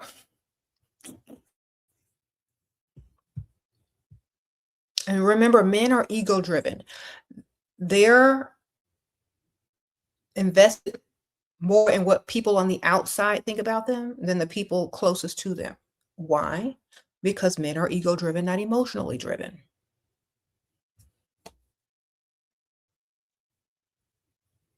So your actions, your words, what you do, your freedom of speech, your everything can make them look bad. Unless y'all are doing the same type of stuff, you know? Okay.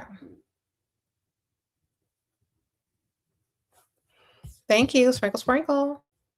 Now, if you want to play the role, you just want to go shop, you just want to look pretty, you just want to do your thing in private, throw parties instead of going out, you know?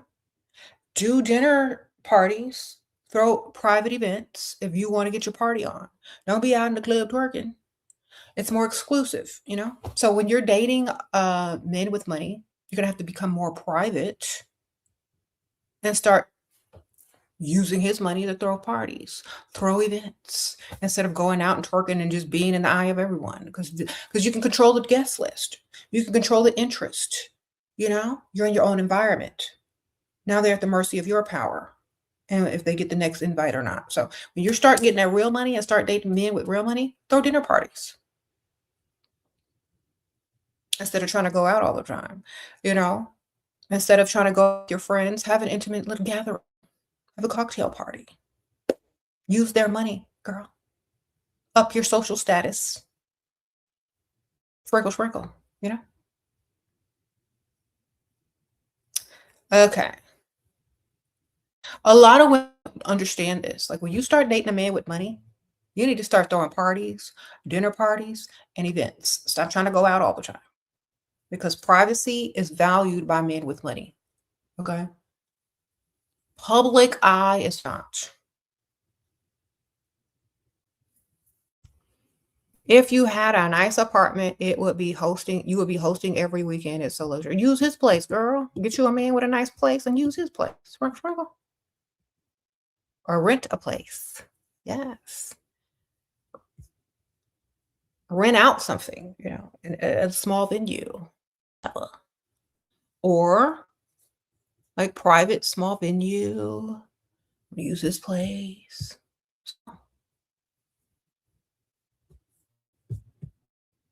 And it'll up his social and his business as well. You know, this is how a lot of wives of the rich help their husbands get to the next level. Because who you play pickleball with, darling, at the pickleball club, it could be a good business investor for your husband, darling. So make you some little friends, do some little rich activities, throw some little intimate gatherings, okay? Before you know it, you're gonna be controlling your man. Talking about you're gonna show up here, this is how you're gonna be dressed, and we have such and such from this company coming this evening. So be on your best behavior, snookums. Instead of trying to go out to the club and twerk. You know what I'm saying? So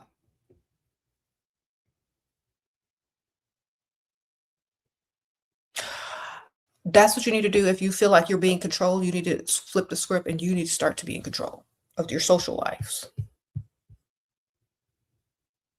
Mm-hmm.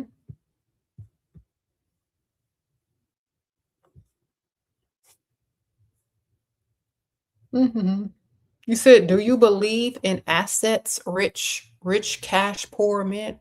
What? Okay, so if all their money is invested and they can't just spend it all willy-nilly, that means their money is making money on itself, right? Right. They don't frivolously spend because they're trying to grow their money. If you want a frivolous spender, you need to find some new money who frivolously spends to try to flash. Um, or like I said, you just your own business with his money. You give you a little chump change to start your business, and you can make profits off of your own business 100% because he's investing or he's giving you startup money. You don't pay for none of the none of the inventory. So all that money is free. All that money is your money. Profit, 100% profit. Okay. A man with money will invest in your business or give you money to start a business. So you won't be asking for his money. and he actually gives you the startup money. If you find a business that can run itself, or you can make money in your sleep or whatever, it's just money, trickling in. So depending on the type of financially intelligent man you have, if he's rich, he's going to automatically make you rich. Do you understand? It's too easy. He's going to tell you what to do to get this money and how to make money in your sleep, because that's what he's doing.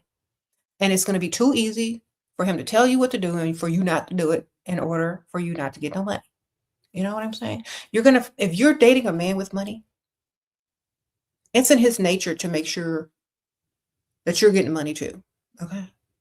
It's a good tax write-off. That's what it is. Okay. So if you're dating a rich man, he's going to make you rich automatically. Done. If you're dating a breadcrumber and a man who wants to control you and uses you as an object and doesn't really value you as a human being or a person, he's going to control you, especially if you're not smart enough to flip the script on him. Okay?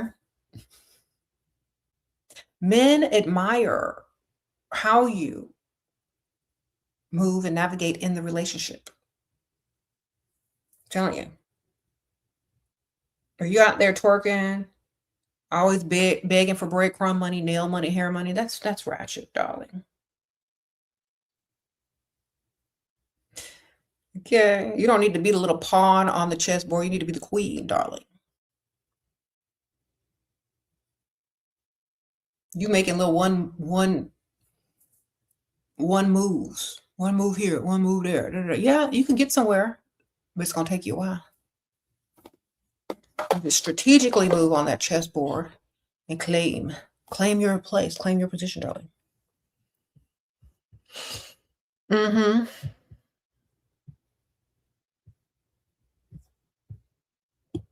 And if they have money, it's going to be easier for you to shine as well and get to your position. You can let them shine. They're the money. They're the intelligence. They're the ego. They shine that way. Okay. Uh-oh. You're 24. Should you dye your hair? You have a little gray spots. Girl, yeah, dye that hair, girl. What the heck?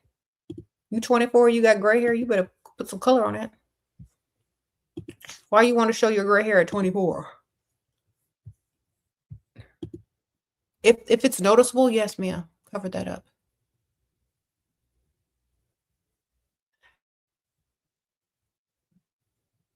What if he wants to roll but only does the bare minimum? Well, he can keep wanting. That don't mean he gonna get. Maybe if he wanted bad enough, he'll do the most. You ever thought about that?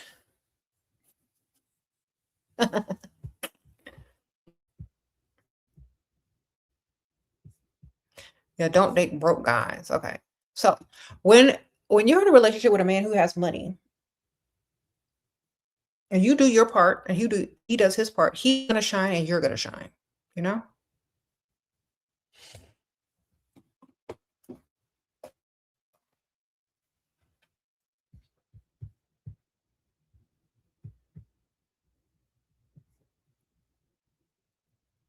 Think like this. If you date JFK Jr., you couldn't be trashy, carry yourself with class. That's true. If you're dating somebody that's got money, you got to act like you got money and just as much at stake as they do. Just as much at stake as they do. Okay. If you're gonna marry somebody more radical, like a Kanye West or somebody that's outspoken, you could be the same way, or you could be similar. Okay. But when you're dealing with somebody who's like, more reserved, more conservative, you got to watch what you do. Right? That's why some of these actors and entertainers and politicians, that's why they throw parties instead of being out and about and belligerent everywhere. Okay. That's why they have all these non-disclosure documents, because when you have money and you have a reputation, you have to protect that. And so they throw dinner parties, versus going out and being trashy and twerking everywhere. Sprinkle, sprinkle. Okay. You said date someone who has the same vibe as you. Yeah. So y'all got to be careful on who y'all are dating, because if you embarrass them, they're just gonna ghost you with no explanation. Okay. Sprinkle, sprinkle. It's okay though. You learn, you live, you learn, baby. How to make sure he knows I want a provider before the first date, but because you're going to be talking about it from the first conversation. You're not going to say, I want a provider. You're just going to tell him that he is a provider. You're going to be like, it's such a breath of fresh air to meet a provider type generous man like you. I am so lucky. Tell him who he going to be.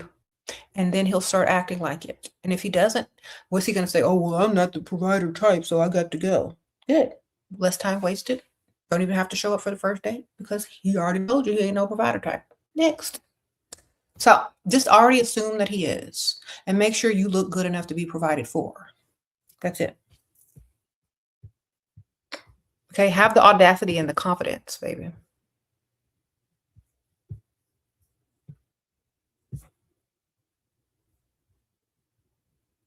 Sprinkle, sprinkle. You said it's a how to get this money channel. Yup.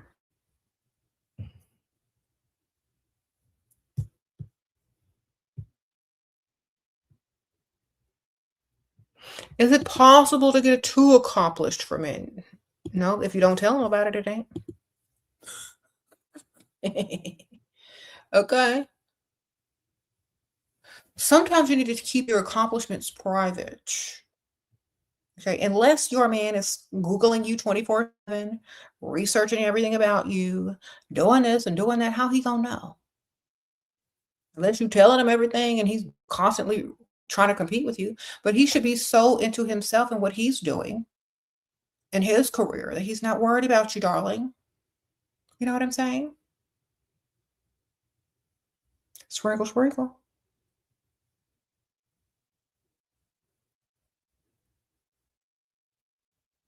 You said, when is my perfume coming out? Girl, I got this perfume already. You got to get Love Potion number 7.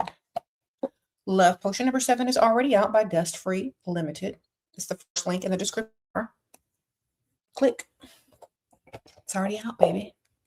So many people have already bought it. Thank you, girl. It says sprinkle, sprinkle right here on the mirror when you open it. Sprinkle, sprinkle. I'll put it in your cart. All right. Yeah, the less they know, the better, darling. They don't care anyway. Unless you're in competition with each other. They shouldn't care. I always think, like, that's how I think. Okay, like, you're working on a project, he's working on a project. That's y'all separate projects. Okay?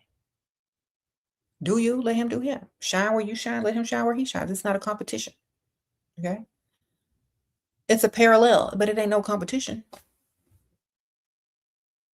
You know who's supposed to be the best out of that whole situation? Especially if y'all are married. You know who's supposed to be the best? Your kids. All right? Them children's. If you're not having kids, then what you represent as a couple. Okay? That's what's supposed to be the best. So, what I'm telling y'all, no competition.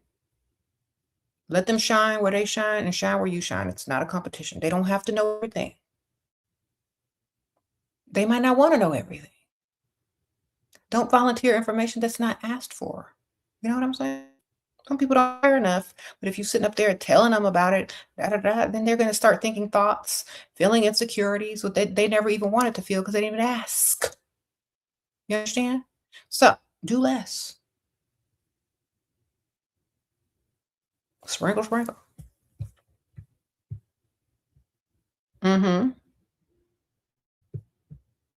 Some of y'all just talk too much and y'all want to tell everything. Instead of telling certain people, you need to tell people that need your information on how to get there themselves. So, for example, if you want to just talk to somebody who needs the information. Okay? Talk to somebody who's going to benefit from it. Talk to Chat GPT or something. Talk to your family members who are rooting for you. Talk to people that need to listen to you. that don't even ask you no questions. You know what I'm saying? Mhm.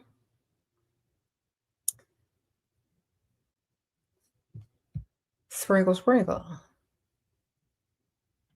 You said team, partner, husband, and wife work together. Heck no. Do your own things separately. It never works out when you work together. Believe. You can collab on certain things every once in a while for 2 seconds, but it needs to be something that's beneficial to both parties. After that, you stay separate, baby. Because that's how they met you. That's how they respect you. That's how you met them. That's how you respect them. Y'all start working together. It's going to become a competition. Don't do it. And don't ever mix business with pleasure. Okay. You can do it for what, like one little small project, but then get out. All right. You do it too much, it ain't going to work out for you. Okay. Because you'll be doing too much. You spending too much time together. It doesn't become about them anymore. They can't shine because you shining, or you can't shine because they shine. Just keep it separate. Okay. Because your opinions are going to become their opinions, and their opinions are going to become your opinions, and people are going to expect you to think like them, and they're going to expect you to think like them, and y'all are two different people. Okay.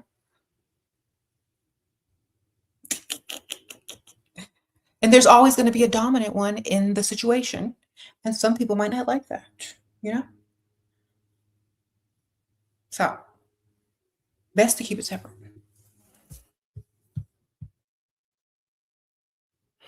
Yeah, if you mix it, don't ever mix business with pleasure. Don't ever work together as a married couple.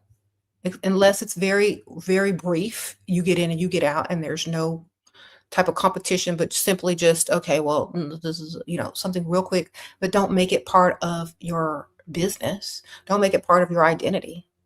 It doesn't go together. Hmm. Because you're going to be expected to automatically agree with each other, and there's always going to be a dominant person, and it's not going to look good, and you're not going to both be able to shine correctly. Someone's always going to say, oh, this is that. So that's why you have to keep it separate. You got to keep it separate. Sprinkle, sprinkle. Stop trying to work with them. Girl, you can see them anytime. And it takes the romance out of the relationship if you're going to start working with your. Okay, then you're going to become the secretary. Then he's going to be giving you orders, or you're going to be giving him orders. It's not going to work out. Don't do it. You said there are so many power couples working together in Germany. I don't think this will end well. That's a partnership in business. Marriages, there are certain people that probably don't really, they probably do better at business than they do marriage. Okay. So you also have to watch out for that. There are some people who think, okay, well, this marriage is not going to be romantic and it's not going to work out well. Let's just make it into a business. And so their business is their marriage. You understand? When their emotional aspect of your marriage starts to fade, and you're more like a brother and a sister, and you don't like each other that much anymore, of course you could go into business together, because that's what it's about anyway, business. But when you're still in a phase of your marriage, when you're like, you want the man to be the man and you want to be the woman, and you still like each other, and you still want romance and all that kind of good stuff, and you still want him to pay for everything without you having to work hard or show up for the business or whatever, and you just want a vacation and go to the spa. Well, you need to let that be. You need to work on your own business on the little side, and he's still going to be paying for you out of his business, and you can be growing your business with your money in your bank account. You know what I'm saying? So, power couples, I think those are more business arrangements. Romantic, masculine, feminine dynamic in a relationship. Let that man earn that money and bring it to you while you do your little thing on the side. That's also earning money. Sprinkle, sprinkle. How to present your provider to others without saying he's my man. Introduce him by his name. They don't need to know nothing else. Sprinkle, sprinkle. If they ask, just look at him just look at him in his eyes and smile. And then reintroduce him as the same thing. This is whatever his name is. And he'll correct them if he wants you to be his woman. Do you understand?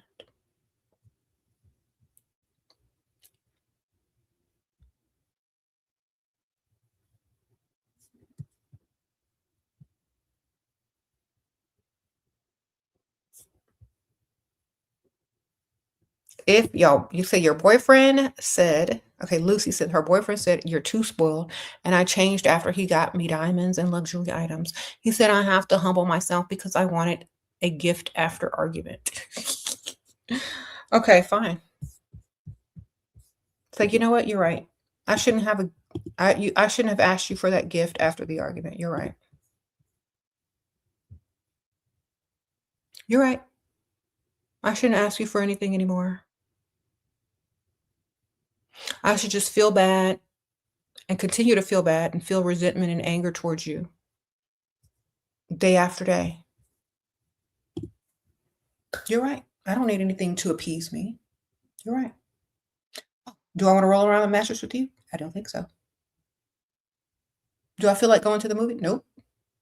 What am I cooking tonight? I don't know. Nothing, probably. What am I getting dressed up for? For me, I'm going out to eat. Am I being humble enough for you? Sprinkle, sprinkle.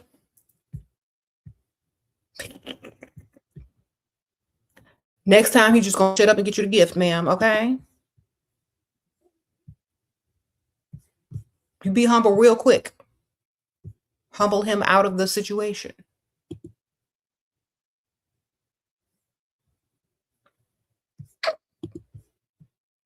All right, let me read some of these questions.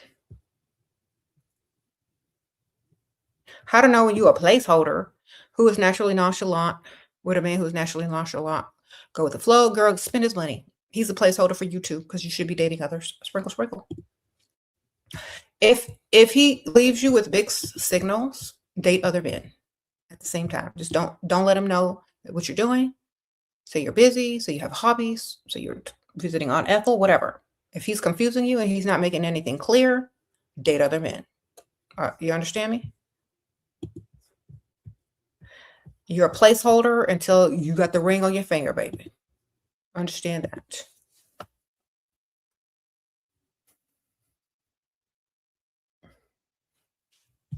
Everybody's a placeholder until they're a contender.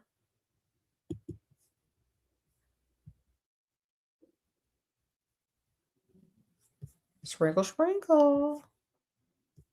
You say he keep texting you, but no money? Okay, well, send him an unblock fee, then block him. When he want to talk to you and text you, he gonna pay that unblock fee. Okay, sprinkle, sprinkle. So I'm not in junior high school, and I'm not in high school no more. We don't need to keep texting back and forth. You taking me out? You spending some money or not? Okay, next.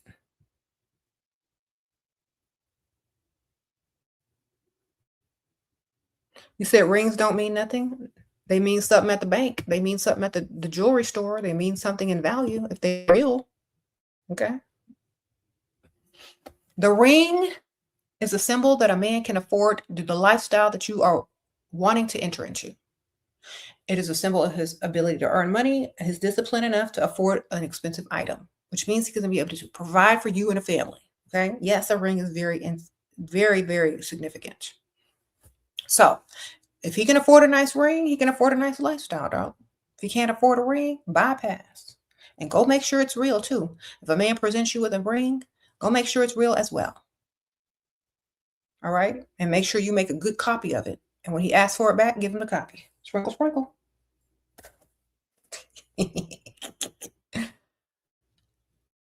All right, that's what you got to do. Give him the copy back. Oops, I lost it and I had to make a copy because I was scared he was gonna get mad, but I lost it. Here you go. Here's the copy.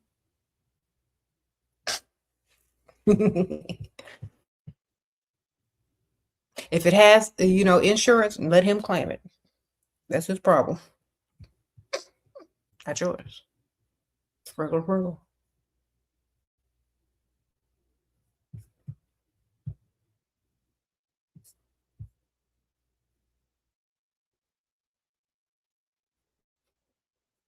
Hmm. What if your husband sees you as a placeholder? Should you lean more towards your side, dude? Girl, you should just get both their money. It don't matter. Maybe they're both placeholders for you. See, the whole point of it is to get what you want out of the situation. You see? Uh-oh, Russell in the house. Sprinkle, sprinkle. What if you found out it's crystal? Ooh, if I found out my ring was crystal?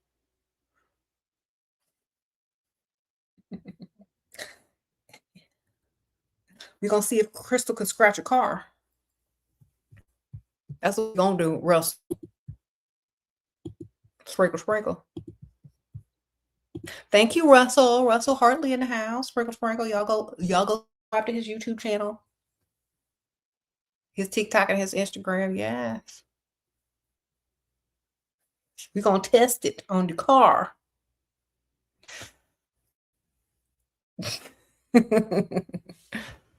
All right.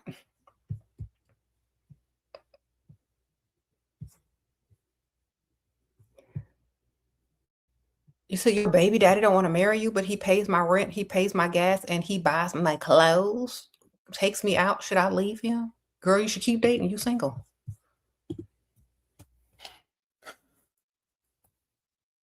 Girl, he ain't putting a ring on it. He ain't trying to steal the deal. He ain't trying to get married. He trying to be single. So you should be trying to be single too, girl. Y'all got a whole baby together. You done already rolled around on the mattress with him. He already treating you and you treating him like y'all are already married. Why he need to go sign paperwork? Are you washing his clothes, doing his laundry too? Y'all already married. It's called common law, but you don't have any rights legally. Uh-oh, collect that check. Uh-oh, thank you, Russell. Sprinkle, sprinkle. Uh-huh. You said, do we buy them the wedding band? Well, if you're already a stay-at-home girlfriend, yes, because you use their credit card to buy it. Sprinkle, sprinkle. A men's ring doesn't have to be that exquisite. It just needs to be like classy and decent. Okay. You're not going to spend a lot of money on a man's wedding ring. So he won't mind paying for his own ring.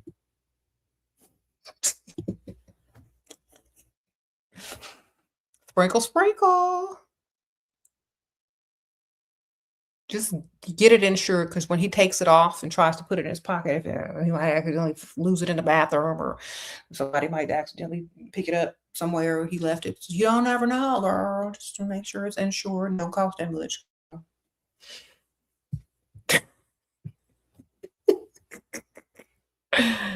Sprinkle, sprinkle.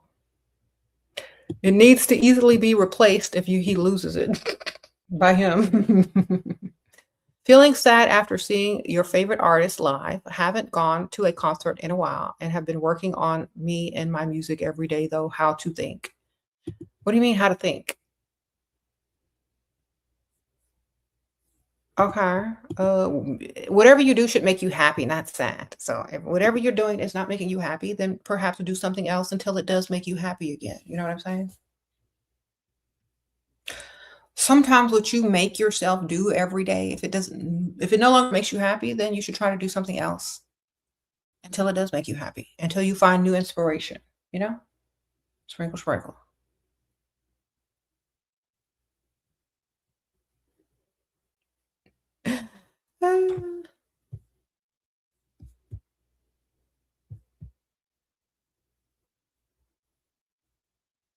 We miss you seeing you two collaborate. Sprinkle, sprinkle.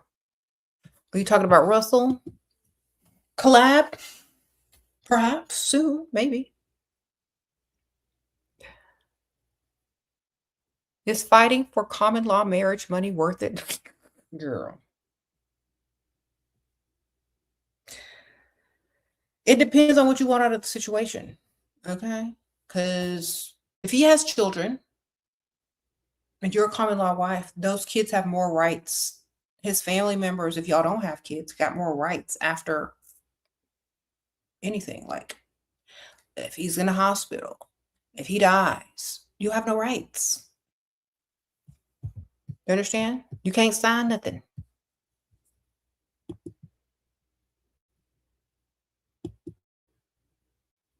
Okay? You have a house. You live in a house that you probably paid towards, unless he has a will and names you in it. He dies, that house go to his family or his kids or whoever. It don't go to you. You got to leave. Unless you paying for it and it's your name. No, you won't leave. So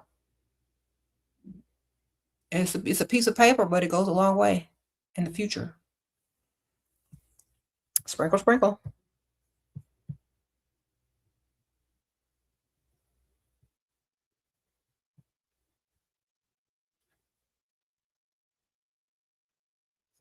He said, planning to host his rich friends for my birthday so all of them can bring me some shmoney. What do you think? Any tips? Register. Yes, register for gifts for your birthday. Send out like an invite, an evite, or a formal invitation. Do it real classy because you're going to be using his money, right? And say, birthday gifts are registered at, and you can already pick out what you want. Blah, blah, blah. Or if they don't buy you anything on the registry, they'll just bring you something just as nice. Sprinkle, sprinkle. Have a formal invite so it seems exclusive and classy. Have registered at such and such. Have a little QR code of where you're registered at for your birthday party. Also put your little,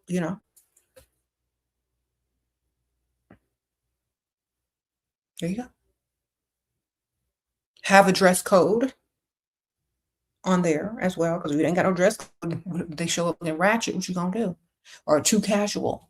So they need to know the tone of the party, and they need to know where you're registered at, what type of style and taste you have. So if they do bring an extra gift or they don't want to buy anything on your registry, they at least know your style and your taste. That's what I do. Uh-huh.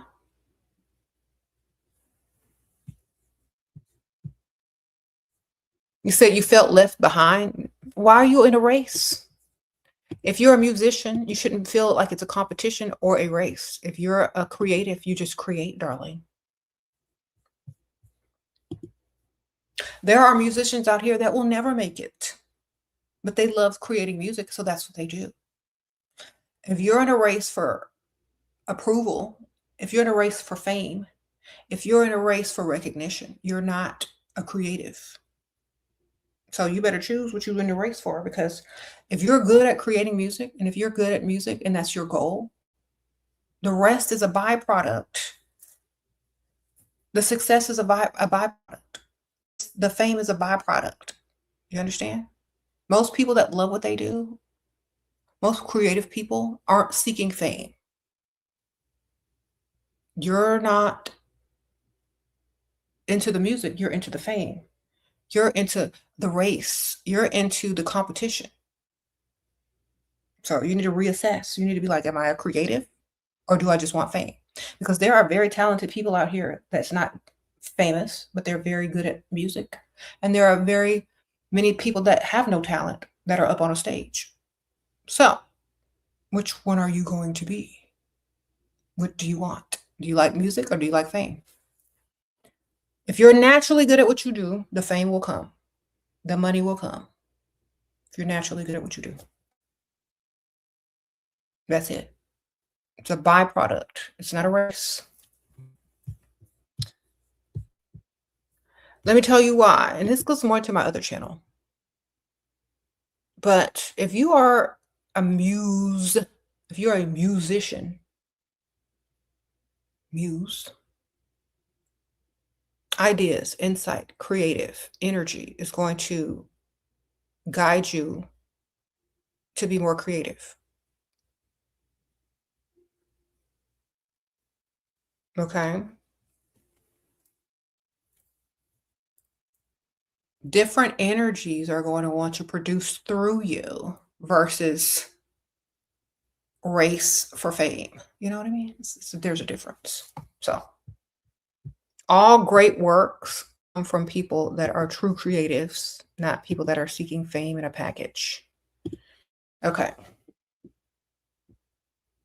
Shera, could you find a provider who don't want to see me often? I know. Yeah, he's got to be married. Sprinkle, sprinkle.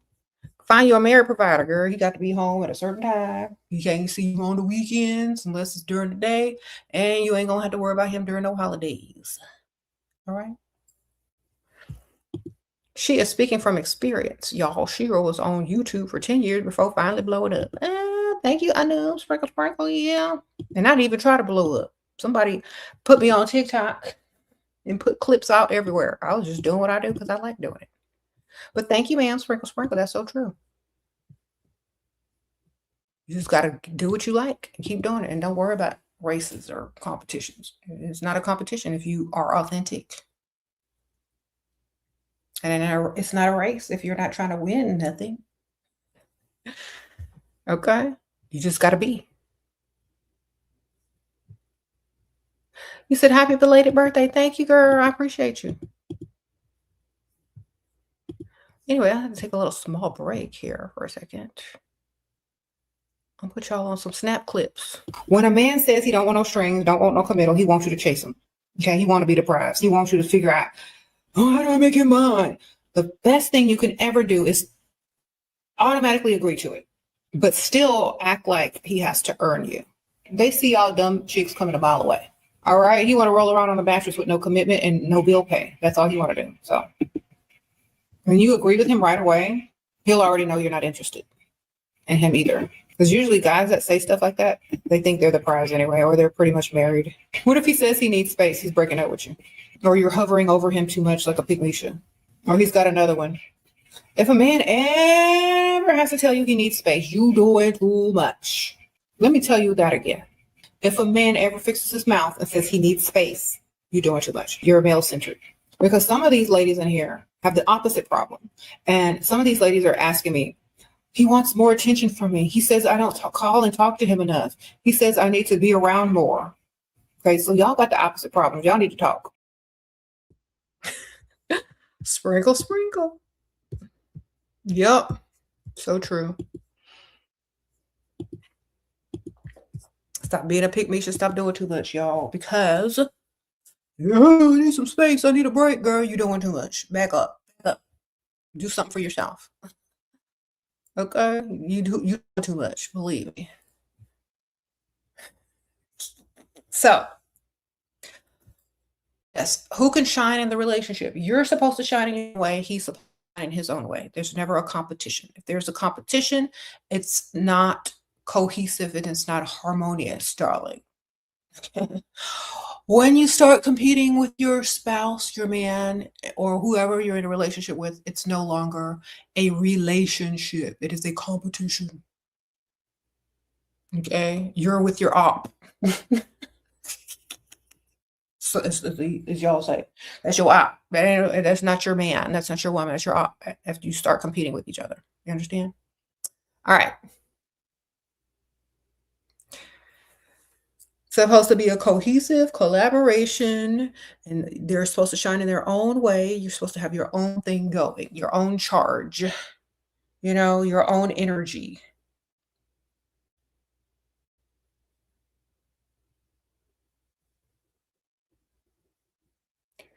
What? Do you have any advice for if your parents want to give you an arranged marriage? Do this man got some money? And do you have to work? And will you have servants or hired help? That's my first question. Do he got some money? Do I got to work? You got some hired help? What do he look like? That's the last question I'm asking. What do he look like? Because I don't care.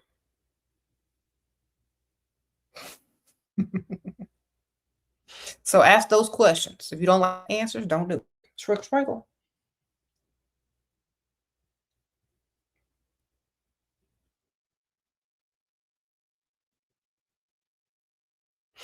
How can you get a generous man like Russell Hartley?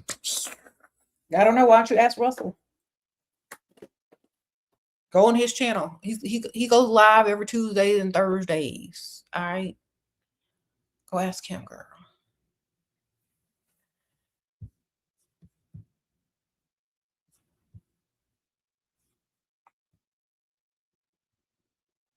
They want to find someone equal to me, like a lawyer, since I'm going to law school. LOL. Okay. Well, tell them to find a judge. Tell them to find an owner of a law firm. Okay. Sprinkle, sprinkle. Ain't no equal. You're equal. You're by yourself without being a lawyer. You're more valuable just as a woman. Period. So tell them to introduce you to a judge or a law firm owner, darling. All right. Wonderful. So he ain't the owner and he ain't calling no shots. Goodbye. Don't want him, baby.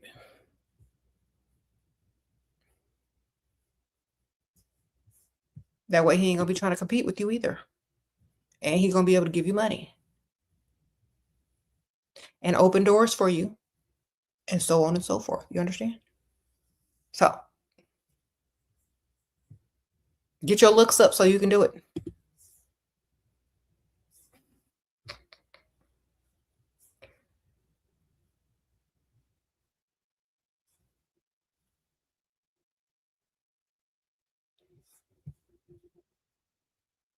Sprinkle, sprinkle.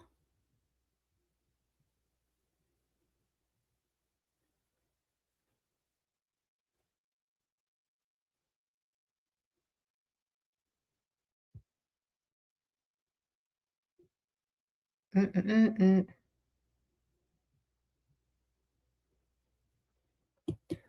Some cultures do arranged marriages, some don't. The ones that still do it, make sure that man rich and got staff. Otherwise, what's the point? You can pick your own guy and probably have better luck. It's annoying seeing your ideas being put out there faster. It makes me, those aren't your ideas. See, this is what y'all have to think about. When you start to try to own something, when you start thinking somebody has your ideas, it's because you're looking at it as a competition. Okay. If you're in a relationship with music, okay, this is what you're doing. You're married to music. You're in a relationship with music. Depending on how creative you are, what you're doing with your time, it's not a competition. You create to create. You don't create to compete. Do you understand? You create to create. You create because your ideas are floating around. We are picking up on them left and right. Just like when you're talking or thinking, your phone is picking up, your algorithm is picking up, and you're going to see exactly what you talked about or even thought about on your phone, on your social media, because ideas are in what you call the ethers. Okay. Now, this is more from my other channel. Nobody can get your ideas. Your ideas are out there for the taking. Those aren't your ideas. Nothing is ever anyone's idea. Okay. It's floating around, and whoever gets to it first got to it first. Okay. Sprinkle, sprinkle. So there's always more ideas. There's a ongoing vast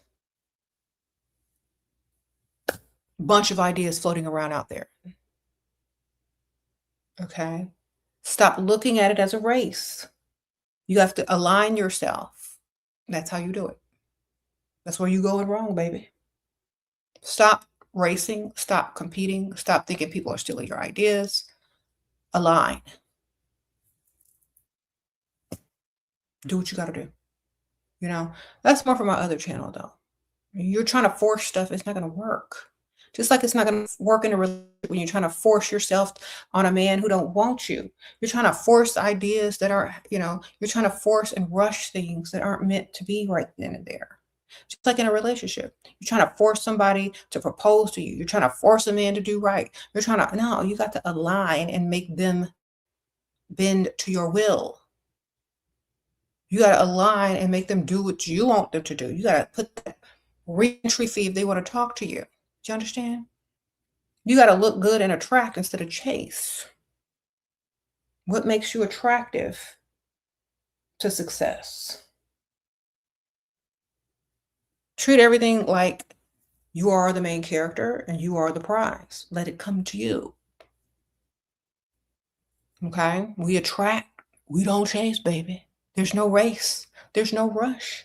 When you're ready and you're on the right, you're at the right place, it's going to come because you're going to be aligned. It's just going to happen. You're going to be prepared. You're going to know all the answers. or most of them. Mhm. Think of the Matrix and Neo. He kept running, he kept doing, he kept trying to beat all the systems, and he just stopped. Be like, bullet, because he was prepared. All that crap he did prepared to one day where he was like, and then he was in control. Do you understand? So stop rushing, stop racing, stop competing. Go with the flow. Do what you do. That's it. That's all you gotta do. Same thing in a relationship. Some of y'all are trying to, how do I get my man to marry me in 2 years? How do I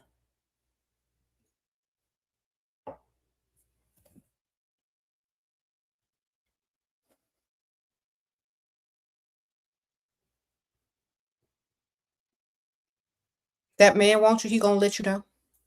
If not, he's the placeholder. Keep your options open and keep it moving and keep the flow going, dog. Mm-hmm.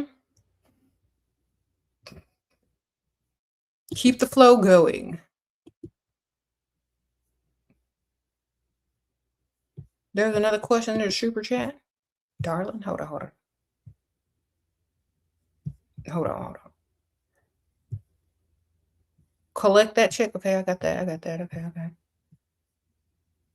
I got that. I already answered all these.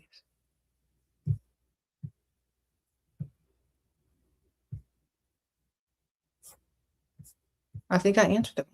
Unless there's a new one. Hold on.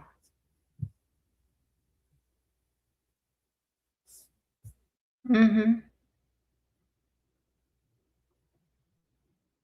How do you recommend balance and content online when you're independent? Be enough for yourself already. Be the main character of your own life. Be in your own world. Bring other people into your reality instead of trying to break into theirs. Do you understand? I don't know how to explain this. I've been in my own reality for quite some time. I just brought y'all into mine. Do you understand? Bring people into your reality. Don't try to break into theirs. It's easier. You bring people into your reality. Have your own main character energy. Think about all the celebrities who are very popular. They brought us into their reality. Do you understand? They have that main character energy. Look at Michael Jackson. Look at my man.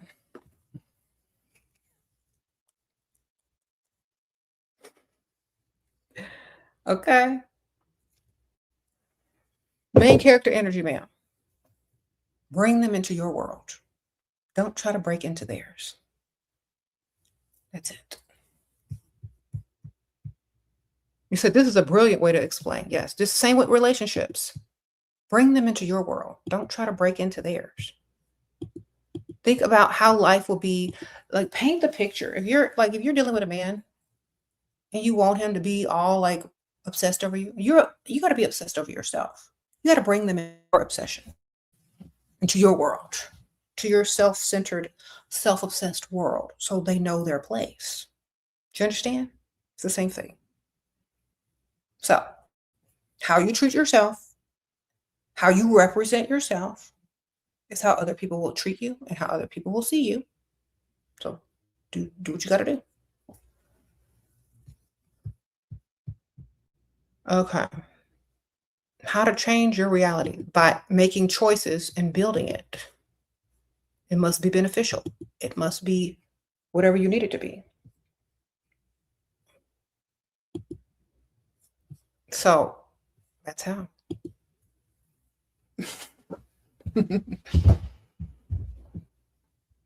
Don't just take things, create things. Don't just take choices, create choices. If someone gave you a choice between this and this, red or blue pill, which one you gonna take?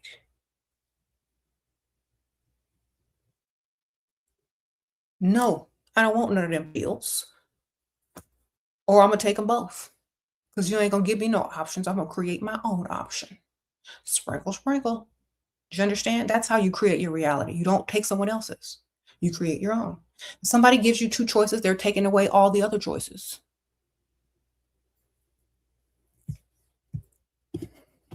They ain't finna take away my options.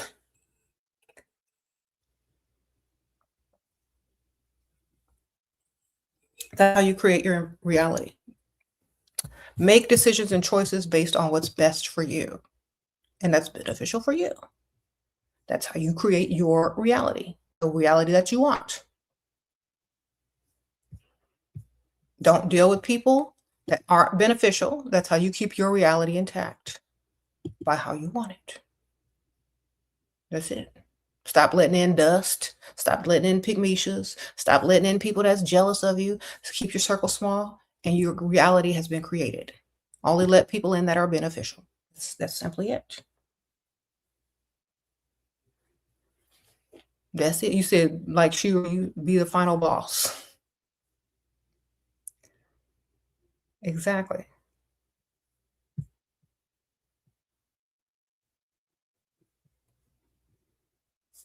So stop fighting against it and create your own. Hmm. Create your own. Hmm. Do what you got to do. Someone wants to be a part of your reality, they'll tap you on the shoulder and they'll be like, hey, I like what you've done here. Show me more.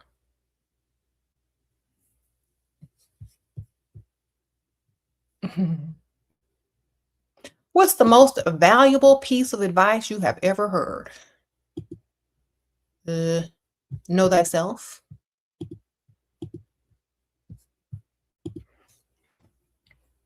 Why? Because you know who you are, you know what you're going to do, you know how you're going to react, you know how you're going to control things, you know how you're going to do this. And so you can reality with a better perspective because you know what you're going to do. You know how you're going to react. You know how you can control yourself. You can't control everything, but you can control you. And you know yourself. You know you're going to be lazy and not do this. So you don't plan for it. You plan for something else that's going to benefit you for being the way that you already are. Okay. You know you got a big mouth. So you're not going to be around people when you drink and spill your tea. Or you're going to have 2 drinks instead. You know who you are, so plan for it. You know who you are, so navigate that. You know your flaws, you know your good qualities. And so you're going to live life in reality by knowing who you are and how you're going to react to certain things, who to stay away from, who to put in your circle, because you know who you are, what works best for you. So you know who you are and you're not in denial about it and you're not living by someone else's false reality or perspective of yourself or someone's hope for your potential. You know exactly who you are and you live according. You know who other people are and you live according. You don't try to change them. They got to change themselves. You can change yourself for the better, but you can't change other people. So you know who you are and you give people the same respect to know who they are and you treat them as they are. That's it. You know who they are. You don't find them offensive because you know who they are. They don't find you offensive because they know who you are. This is another thing in relationships. When you know each other on a real level, on an intimate level, and I'm not talking about rolling around on the mattress. I mean, when you know who you are and he knows who he is, you're not going to expect this person to be something that they're not. You're not going to try to change them because you've already accepted them as who they are. And they can change themselves. They can improve upon themselves. That's their journey. Someone can give you the freedom and the space to improve yourself. Someone can give you the support to improve yourself. Someone can give you the inspo or, the push to improve themselves, but they can't make them do it or they can't do it for them. So knowing yourself is also being able to accept other people as they are because you've accepted yourself as you are. And whether you want to improve upon yourself or not is your decision, just like it's the other person's decision to improve upon themselves. But you can't force anything. You can't force anything. If you want to work with force, be the force for yourself, for your own life. But try to force everything else. That's not how it goes because it's a flow.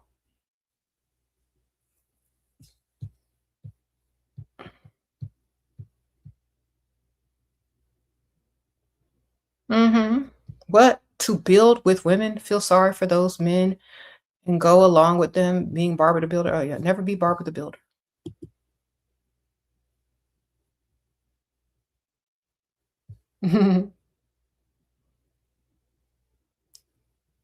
You can never change a man, he has to change himself, exactly.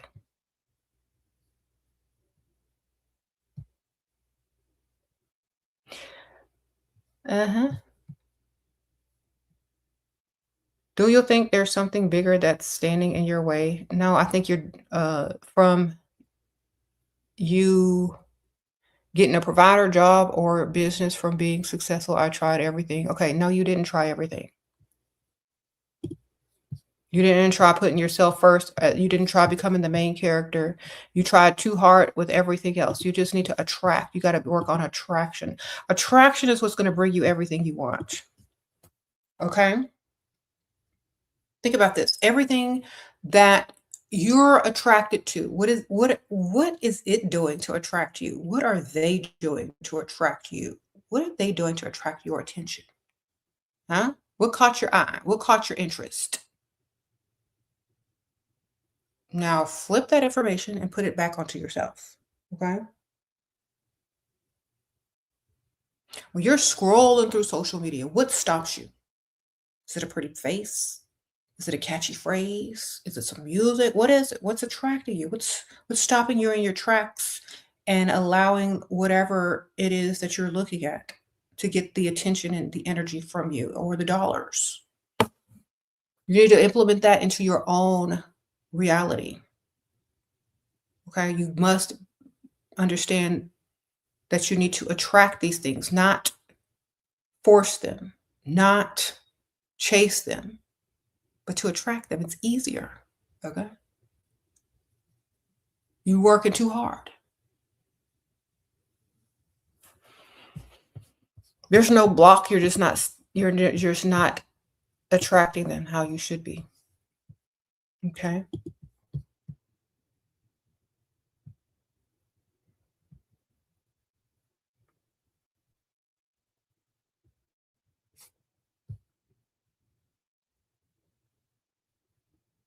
Mhm. Get in that main character energy and understand what you're trying to attract and then work on the way to attract it. Know yourself. Know what you're looking for, know how to attract it, and don't chase it. You ain't never gonna catch it because it's always moving. Everything is in motion. Learn how to attract it. Stay still. Attract it. Your energy's already flowing. You just gotta learn how to attract what you're trying to get. Okay? What they out there looking for. What are they attracted to? Okay? If you're chasing something that is running from you, if something's blocking you, it's blocking you for a reason. You got to become attractive to whatever it is you're trying to attract, whether it's energetically, physically, mentally. What if no one approach? Because you're looking for someone to approach. You're giving off desperate energy. If you're the main character of your own life, you look good, you're attractive, you take care of your looks, you're self-obsessed, that energy is going to be very attractive versus desperate energy that feels blocked and that no one is approaching. You see the difference? So keep working on yourself.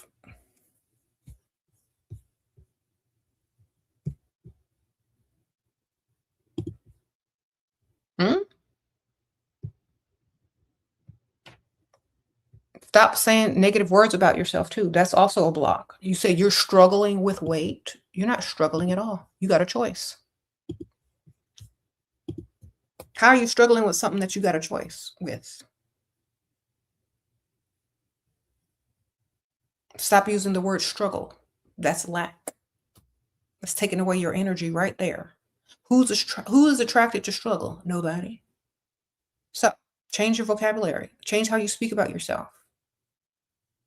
Would you say you're working on something?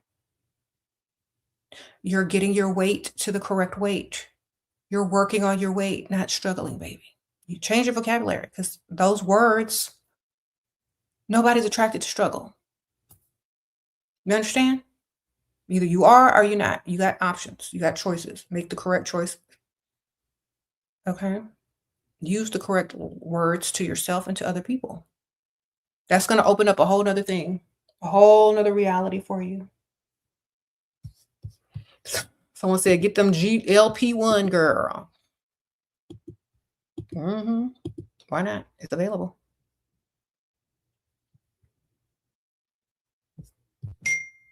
What else? Who is this?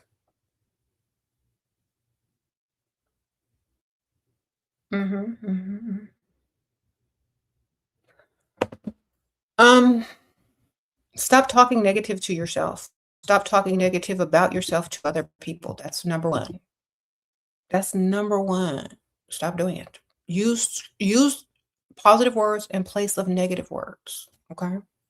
Think about this. That's why you got to know yourself. If you or somebody else, would you be attracted to someone struggling? Then why would they be attracted to someone struggling with anything? So change your words, baby. When you change your words, your body is naturally going to stop struggling because you're not programming it to struggle with your own words. Your voice is the most important to you. You tell people, oh, I'm struggling. Oh, I'm struggling. You're going to be struggling for a long time because you're putting out that information to other people and people are giving it back to you. So what you in? A cycle of struggle. So change your words.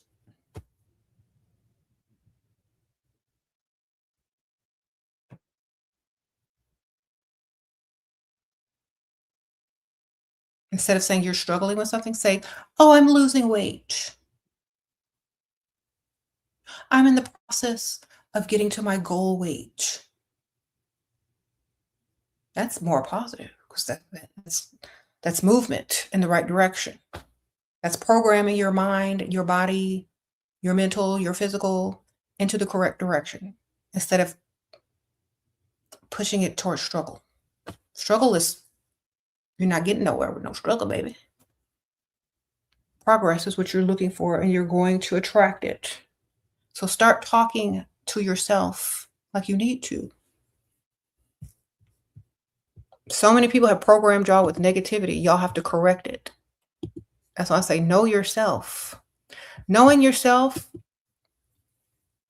and using the correct words, okay?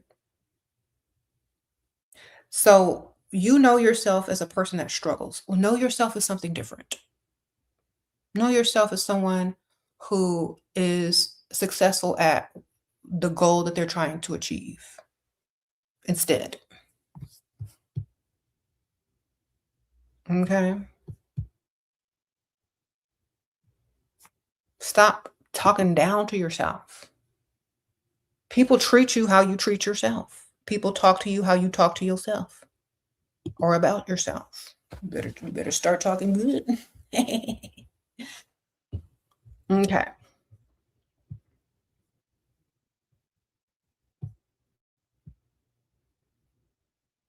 That's right. That's right.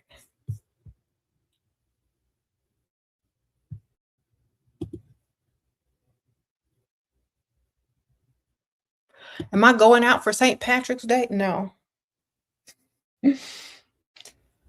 Um, I just got back from vacation. I've had enough going out and partying and not really partying, but like just hanging out and having fun. I just got back from vacation. But I'm sure there's a lot of celebrations going on.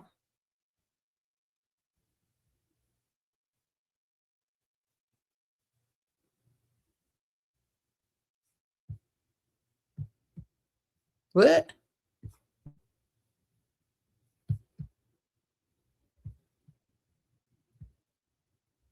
Okay, so when it comes to who can shine in a relationship, remember, you're the main character. You can also have a co-star. Okay, but you don't need to be the extra. You don't need to be the background character to be the main character. Never become the lesser character in your life. Oh, Shira, he's taking you to the ATM later. What's the max withdrawal with ATM? I want 3 grand. I think I don't know. It depends on what he set it for. Or his bank allow him to take out, or I don't know. Sprinkle, sprinkle. You better find out. Most people are able to get out about 2 grand, 2,500. I think 3 grand is the limit per day, if I'm not mistaken. It depends on what kind of bank account they have. I don't might have to go inside the bank. Okay. Or you can set up the direct deposit. I don't know.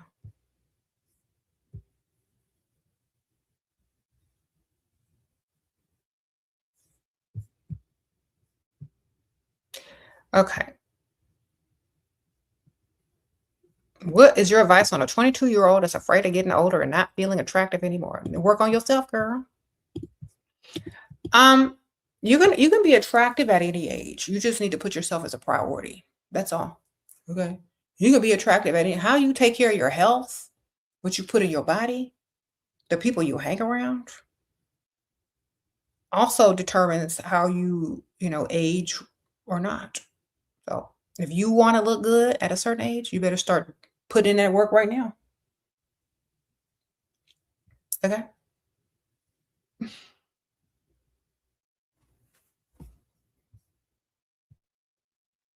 Just put effort towards it and you won't have to worry about it no more.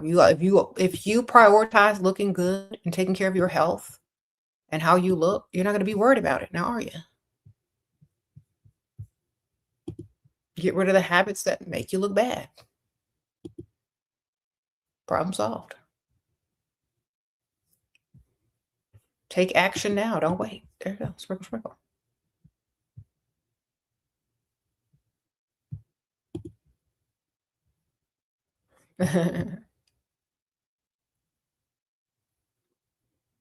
Mm, what do you think about men who talks about having a baby fast? Stupid, dumb, broke, want to baby trap you, want to make them think that they like you more than they do. Why aren't they talking about wedding rings, venues, and guest lists, engagements? Do they see you just as a baby making factory with no strings attached? Okay. What type of audacity does a man have to talk to a woman about having kids before having wedding? Okay. You're the type of woman that will take that. And he knows it. That's why he does it. Hmm. Oh, you better figure out what type of energy you're giving out. You giving out baby mama energy, baby, or wife energy? Hmm. Better correct them. Don't be flattered by a man who wants you to get pregnant. That's not flattering. Okay. Some of y'all have been trained to be flattered that a man would even consider you being the mother of their child. No. What about the wife? What about the paperwork? What about the bit on the deed? Okay. What's wife energy? High standards.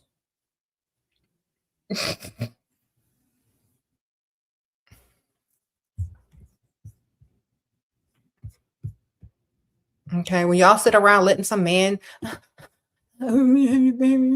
be offended quickly, how you react to that statement will show him who you are. It's broke man energy.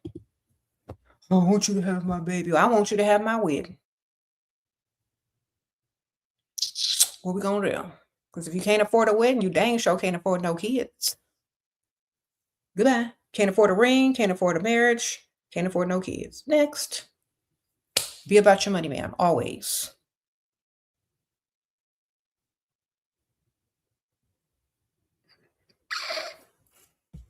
Want you to upgrade this vehicle, want you to be a stay-at-home girlfriend, want you to invest in me, give you some money. I'm gonna start me a business. Then we can talk about some marriage and kids later.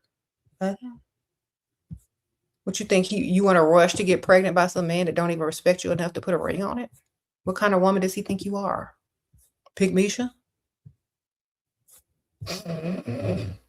You better know thyself, darling. Because if you know yourself, ain't nobody can get nothing up over you, nothing up on you, make trick you. They can't trick you, man.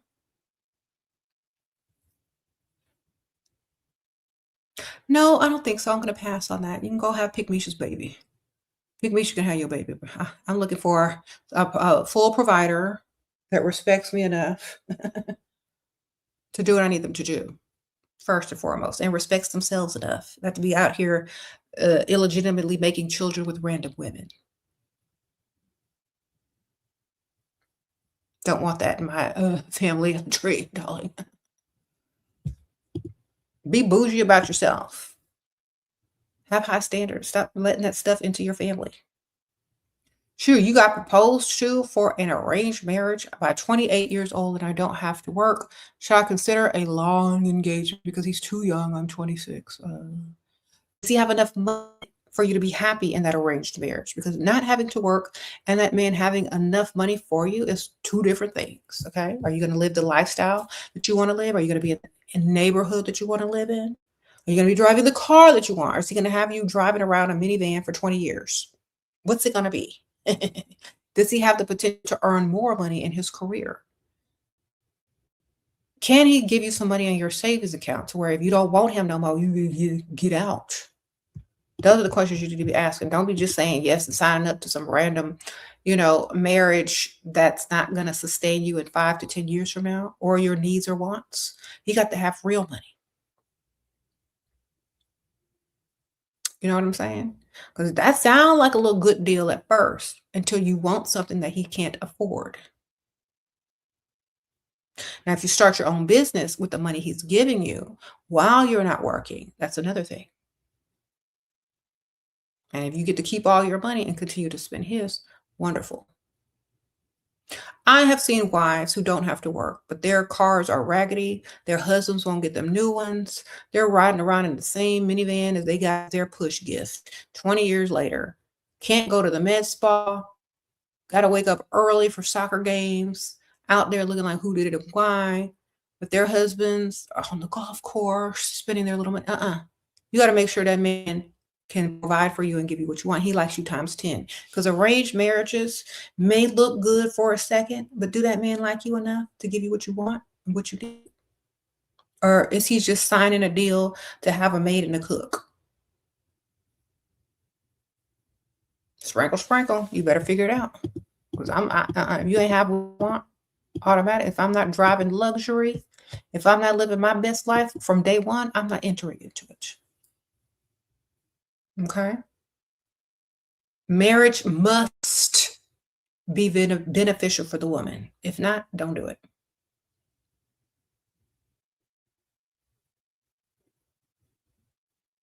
So unless this man come from long family money, trust fund, and got money for you to just go shop at any time, and you don't have to worry about nothing, you living in a good neighborhood, driving good, don't do it. Why? Because you're just being set up to be the maid and the cook, darling. Okay.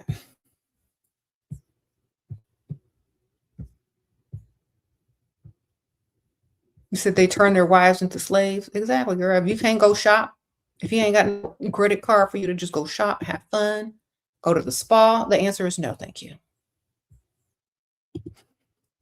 If you can't put nothing in that savings account and invest in you, no, thank you, sir. If you're just paying the bare minimum, rent, bills, and you don't have to work, ma'am, if you live with any man who pays his own utilities, you shouldn't have to work. Where's the rest? Where's the lifestyle? It ain't there. You shouldn't be there. Okay? Sprinkle, sprinkle.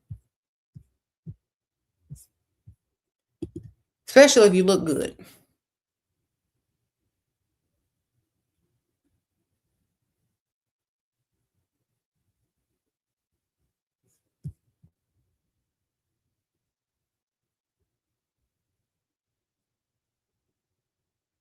You said you grew up in these gated communities and the husband was rich, not the rest of them. Exactly, girl. Know what you're getting into. Make sure you got money too from his wallet. And then get your own business.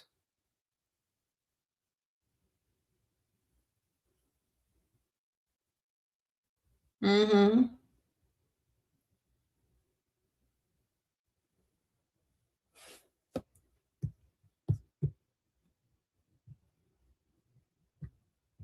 I don't like, why do y'all do arranged marriages anyway? Y'all don't have the confidence and the skill level to attract a man with money already? Why y'all got to get arranged together? I'm gonna arrange it. They should stop calling it arranged marriages. They should just say, "You know what? I got this free maid over here. Do you want her?" How about we do this? Do you make enough money to provide for the type of lifestyle I want? Here's the type of lifestyle I want. Here you go. Look, you see this Pinterest board? I want this kind of house, this type of car. Can you afford that now? Okay, well then there's no arrangement. That's what the arranged marriage meeting needs to be like. You got this now? Let me see that bank account. Let me see them bank statements. You got it? You got it? You got it? Okay. Now transfer some of it to mine right now. Okay. Now we can talk. Do you understand?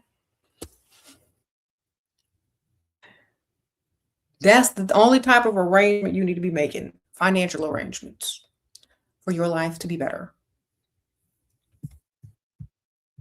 Mhm.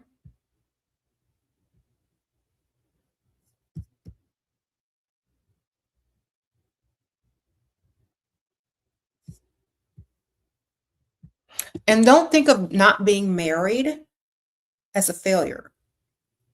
Okay? Because if you stop living by cultural norms or societal norms, you can have your roster full of providers. Or you can marry somebody that likes you times 10 and gonna give you everything you want. And ain't nobody's business how old they are, what they do for a living, or whatever. You could choose your own path and create your own reality.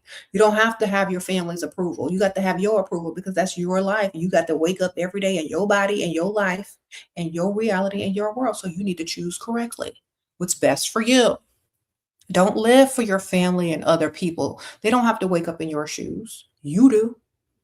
So you better choose what's best for you. Do you understand? If people have that much control over you to direct your life, to make you do this and make you think that, then you don't have a life, darling. You got orders. You better choose your own way. Okay. Then I hear some people, but my family will disown me. Good. That sounds like what you need. So you can think for yourself and do what you want. Sound like just what you need. If they love you, they ain't gonna disown you. They'll be back. If they don't, then they ain't got no mind either. Sprinkle, sprinkle.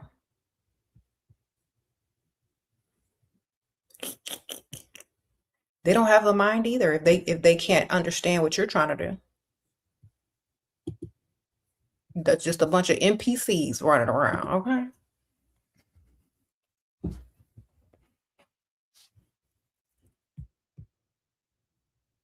You said, "Get out of that jail." Exactly. Look, if you got a bunch of NPCs giving you advice, you don't need advice. It's called a program. You're being programmed. If you can't choose your own destiny, you can't choose your own path, if you can't choose your own type of anything, you're just being programmed. And you don't literally don't have no choice. So choose for yourself. Think for yourself, ladies.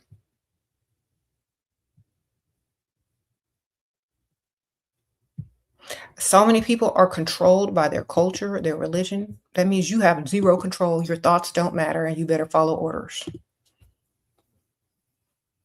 So why do you even ask people for advice?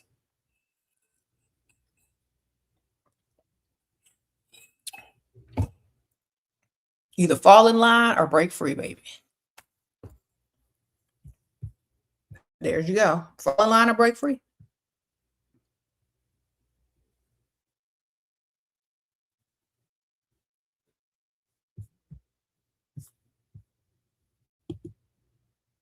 What?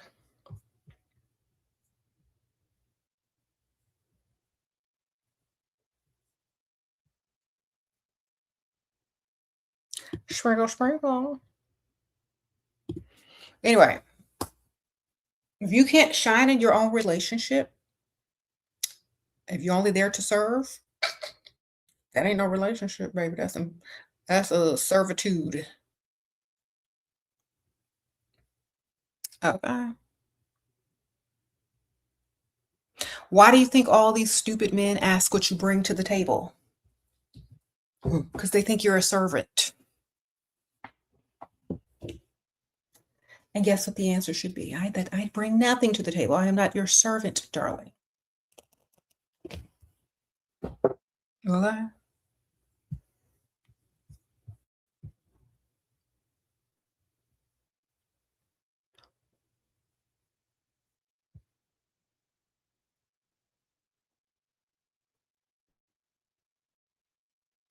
You say you unchaining yourself, girl. You should have been unchained. Be free. Do you know if I had to live in a culture where I had to have everybody's stamp of approval to do what I wanted to do, that means I'm not doing what I want to do. I watch some of these 90-day fiancés and they be like, I got to take you to my elder and they have to approve of you and they got to give it a okay. I do what I want. Because you don't know what that other person is thinking. You don't know if they're jealous of you. You don't know if they don't want you to outdo them. They don't know what's best for you. You know what's best for you though. If you can use your own brain, you can figure it out. Okay.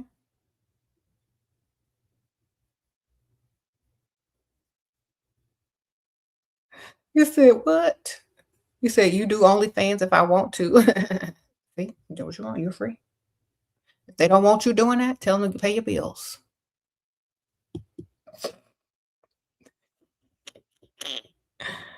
Mm.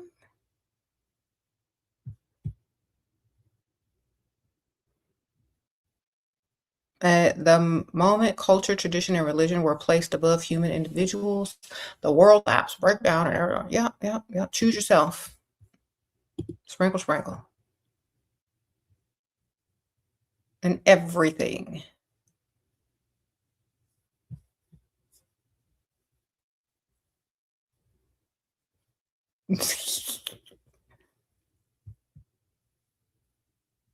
You gonna bring a table runner? Some decorations, girl? You silly. All right. You gonna bring another man to the table? I know that's right. Sprinkle, sprinkle.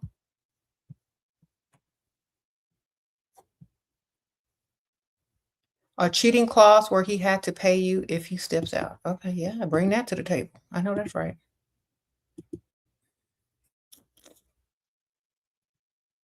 There are some people who won't even get married after they see them prenups or them clauses. They're like, oh, let's just not do this because no deal. The woman don't want to sign the prenup. The man don't want to sign the faithful clause, you know? So I guess y'all just better stay together. You can collect this money or he can find a dummy. Sprinkle, sprinkle.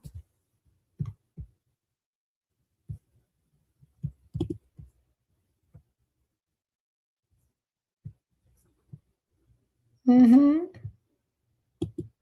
He told me to unblock him. I saw my Cash App and told him I will after he send me the funds to unblock. Good for him.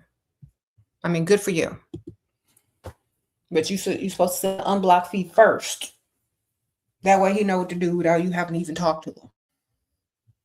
Good. You still hopefully you get the money.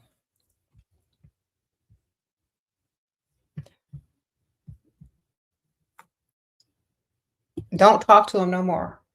Because he okay, until he pays. Keep talking to him, he's already unblocked.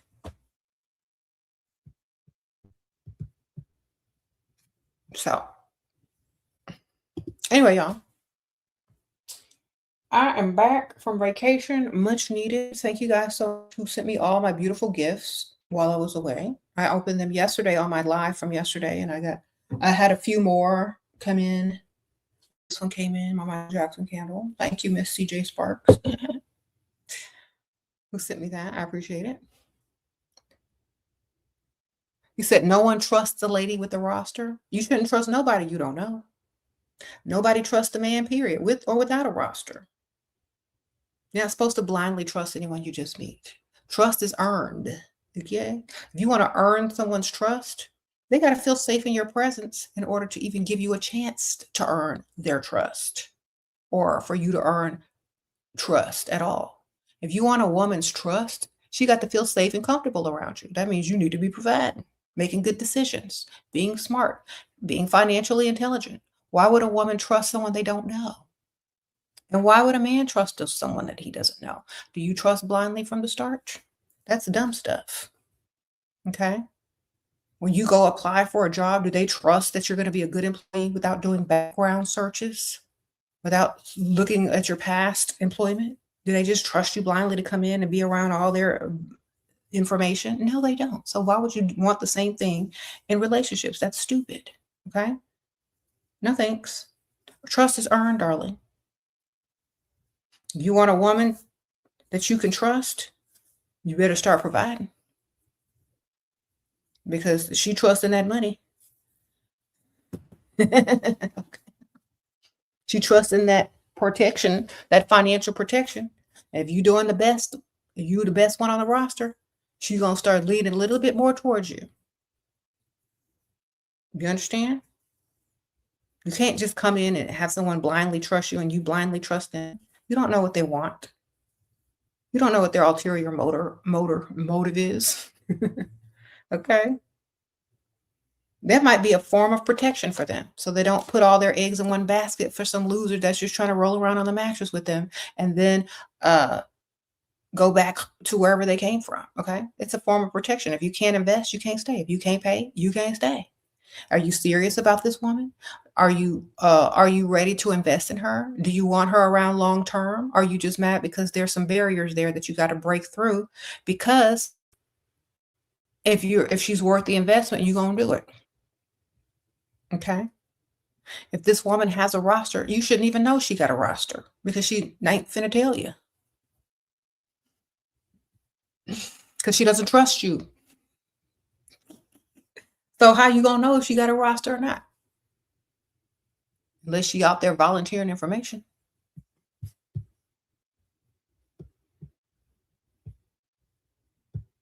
Okay. You said how he know exactly. Unless she tell you, you don't know.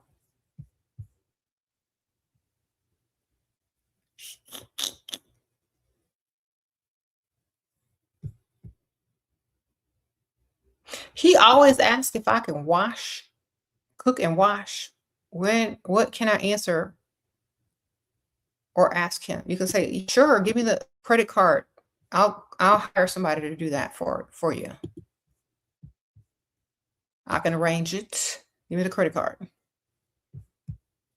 and pay for some services for them to cook and wash, darling.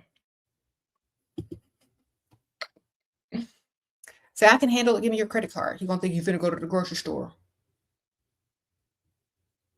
Hire some help, baby.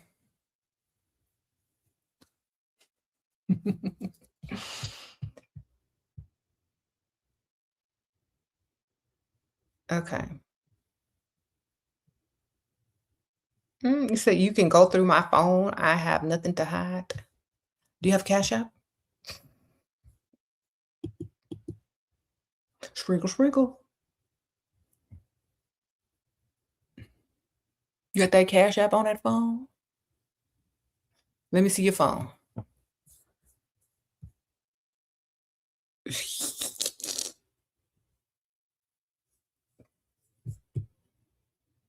Don't give me your phone. If you ain't got nothing to hide, I'm not looking for nothing except the Cash App.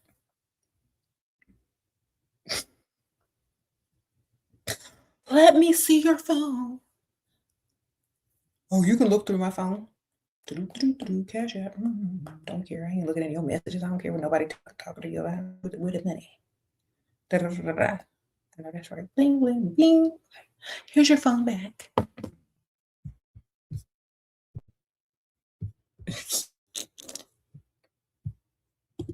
Don't nobody care about what's in your inbox or what's in your DM. We don't care. What's in your bank account? All right. What's in that what that Cash App do?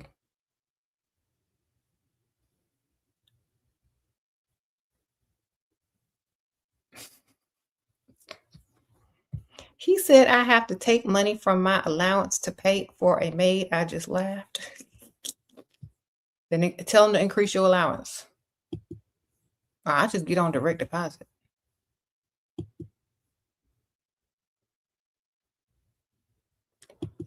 Your new man asked you on a weekend getaway. What? He did, her? How do I politely ask and make sure he's going to cover all costs? He is from different cultures. Say, sure, if you pay for everything. Make up all the arrangements. Then I'll see. You got to be blunt with him. How do you bounce back after being played? Learn the game and go back and win. Okay? Stop being a people pleaser and only date people that are beneficial to you. And when they're stop being beneficial to you, goodbye. Do you understand? Sprinkle, sprinkle. Keep your standards high. Be self-obsessed. Treat yourself how you want others to treat you. If they're non-beneficial, they shouldn't be there. Simple. Stop doing too much. They got to like you times 10. That's how you won't get played. If they like you times 10, they're going to do the most. They want to impress you. They want to do for you. They want you to stay around. How can you get played doing that? Don't play yourself by acting stupid and choosing dumb choices in men. Okay? Because sometimes y'all be playing yourselves by who you let into your life. Okay? Y'all be dumb, letting these broke, dusty men that don't even like you into your life. You're playing yourself. So choose wisely. Choose to allow someone that likes you times 10 to come into your life and impress you while you're still impressing yourself.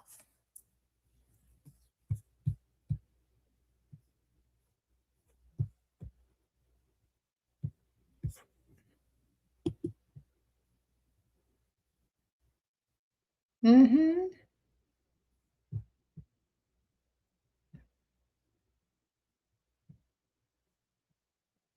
Best way to bounce back is to have some high standards. Get your standards up. Get your look together. Get your standards up. And this time, deal with men who like you 10 times more. That's how. Mm-hmm.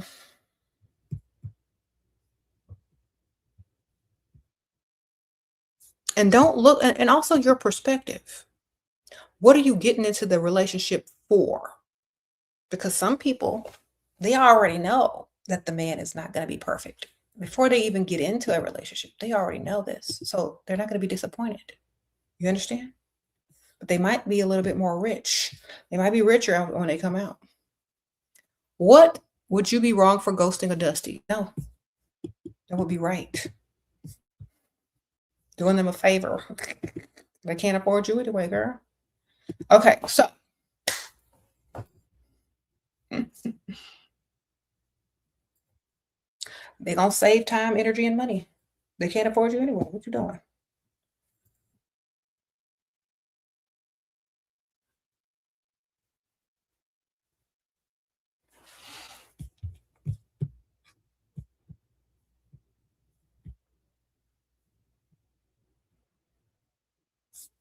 That's right. So y'all always want to say I've been played, like you've been played, you've been a victim, you've been this. No, you've been making wrong decisions.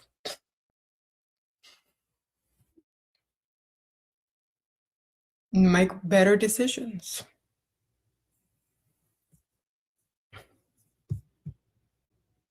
Know better now. You can do better, right? Love bombing is not the same as money bombing. Sprinkle, sprinkle.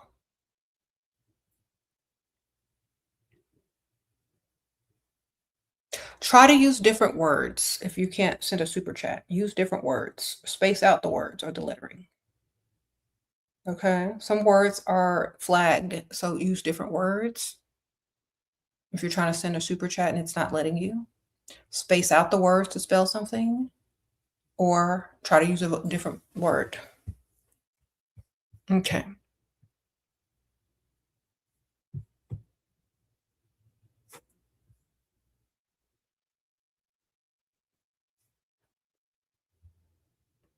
You're trying to start a business, but have no idea of what to do and how to do it safely. I am a perfectionist. Any tips? Nothing is perfect, so you might as well stop trying to be a perfectionist. That's number one. Number two is if you don't know what you want to do, you have no passion for it, so it's not really going to be successful.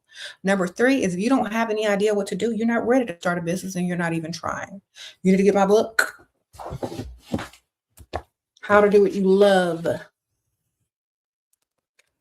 It's linked in the description bar under all my level up books. Now, it's also on Amazon. If you don't know what you want to do, you ain't ready. Keep saving. Okay.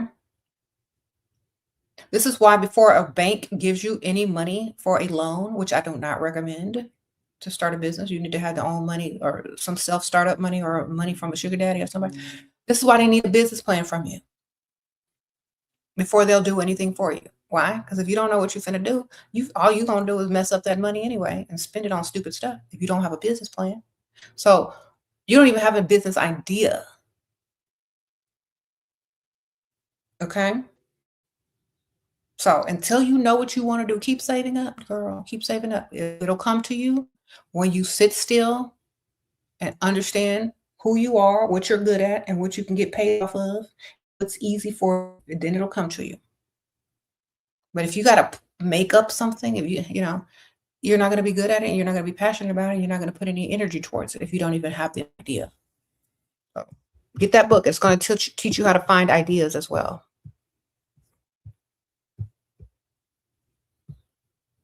Sprinkle, sprinkle.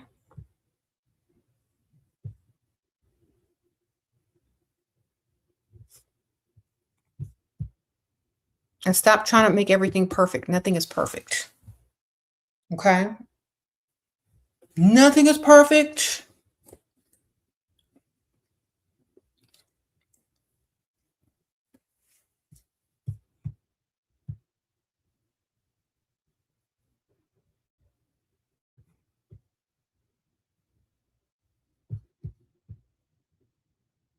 Okay. The best, it's called How to Do What You Love.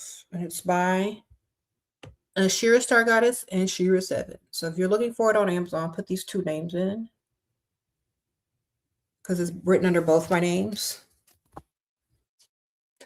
It's called How to Do What You Love, and it looks like this on Amazon. Okay, it's also linked. The book links. It's all in one place.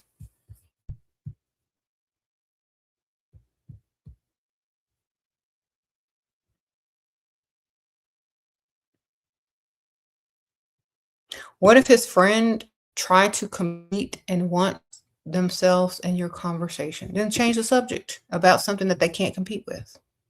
Sprinkle, sprinkle. It shouldn't be no competition, baby. Change the subject. Learn how to navigate your own reality instead of conforming to someone else's reality, okay? That's it. No one is your competition. Change perspective, change the reality, change the circumstance, change the subject. Lose interest in whatever they're competing with against. Don't respond.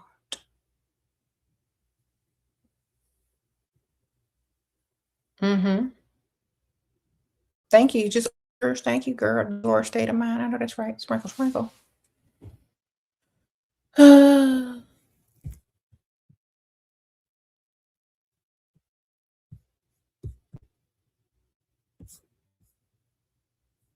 That's right. That's right.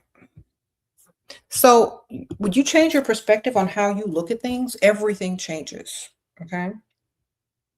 So instead of being a victim, instead of letting other people dominate the conversation, instead of other people giving you options, you create your own path and you bring people into your reality, like I was saying earlier. Okay. If you don't like the conversation, change the subject. You get it? How can you get a better friend circle? By being a better person. Not as far as morals and standards, but you're going to attract what you are. You're going to attract the type of friends that you are or that you're trying to become. So if you're on your level up journey and you're putting a lot of energy and effort into yourself and how you look, go around the type of people that you're trying to aspire to become more alike. Okay? People that live in better environments, people that are more positive thinkers, people that, aren't your competition or aren't trying to, aren't going to be jealous of you and da, da, da. Put yourself in different environments and work on yourself, and you'll naturally attract like-minded individuals. Okay? Sometimes it's going to take a little time for you to be alone because in order to attract, you need to be by yourself. Okay? Because think about this, if you're in a group and you don't your friends aren't the same as you're gonna be attracting chaos and confusion because all that energy is not on the same mental level. So that's why it's good to be by yourself. Okay? Be by yourself. You're trying to attract a new friend group, a certain type of man, a certain type of, whatever, whatever. Because all that pick me energy is going to confuse what you're trying to attract. Okay? So that's why it's good to go out by yourself or with like-minded individuals. If someone goes quiet after saying they'll contact you, how should you read that? You shouldn't. You should delete the message and move on to the next. Okay. This is a nice way of saying, don't call me, I'll call you. This is a nice way of saying it's not you, it's me. This is a nice way of saying goodbye, you're ghosted. Okay.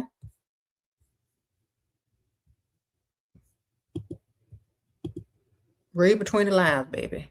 If a man is excited to talk to you and see you, he gonna make a way. He gonna be on that phone. He gonna be texting left and right. You understand? So some people are just nice. I'll contact you. That means hold your breath or don't hold your breath. And if they do contact you, make sure it's at a decent hour and that a lot of time has not passed by because that means you're low on the priority list.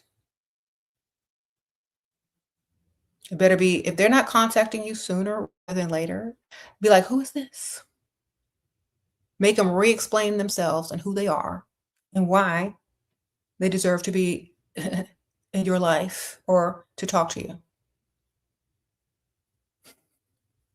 Make them re-explain who they are. Oh, yes. Okay. Hmm.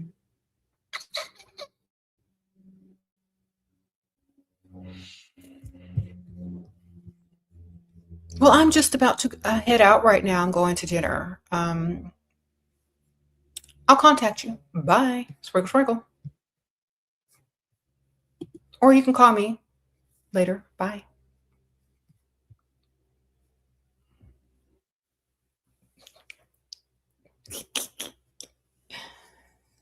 How do you feel about texting back if you don't like them? Do you like their money?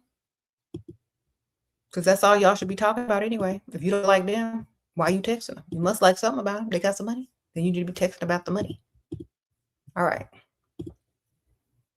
Perspective is everything. Y'all keep confusing things. Y'all keep putting your emotions and your energy on a person when you're not even there for them.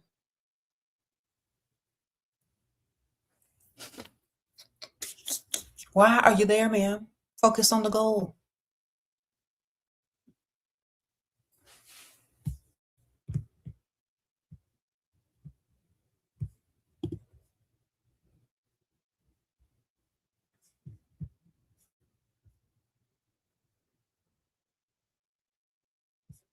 Hmm?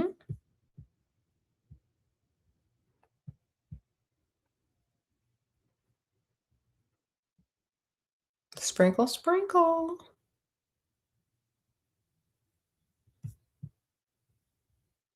Yeah, I'll check my Patreon later today. Sprinkle, sprinkle. Okay. A guy you met sends you 50 texts a day and calls all the time. I don't respond. He buys me everything and gives me money. Okay, good for you. Get your money. He's just talking to himself, I see. He's just grateful to have a number to text to.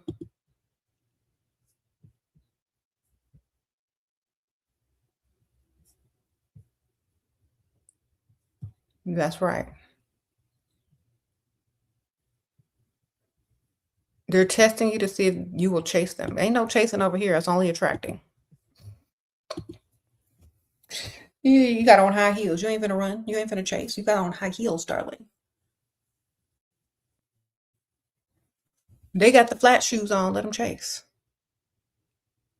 Put your heels on, cross your legs, bat your eyelashes, and reapply your lip gloss, and allow them to chase. Allow yourself to attract. Okay.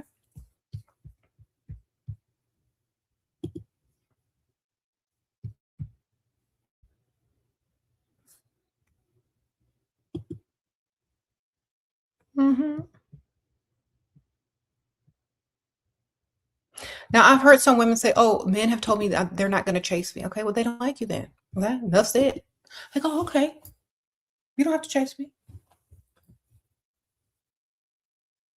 Oh, I'm not the kind of man who chases. Okay, thank you for letting me know. You're not the one.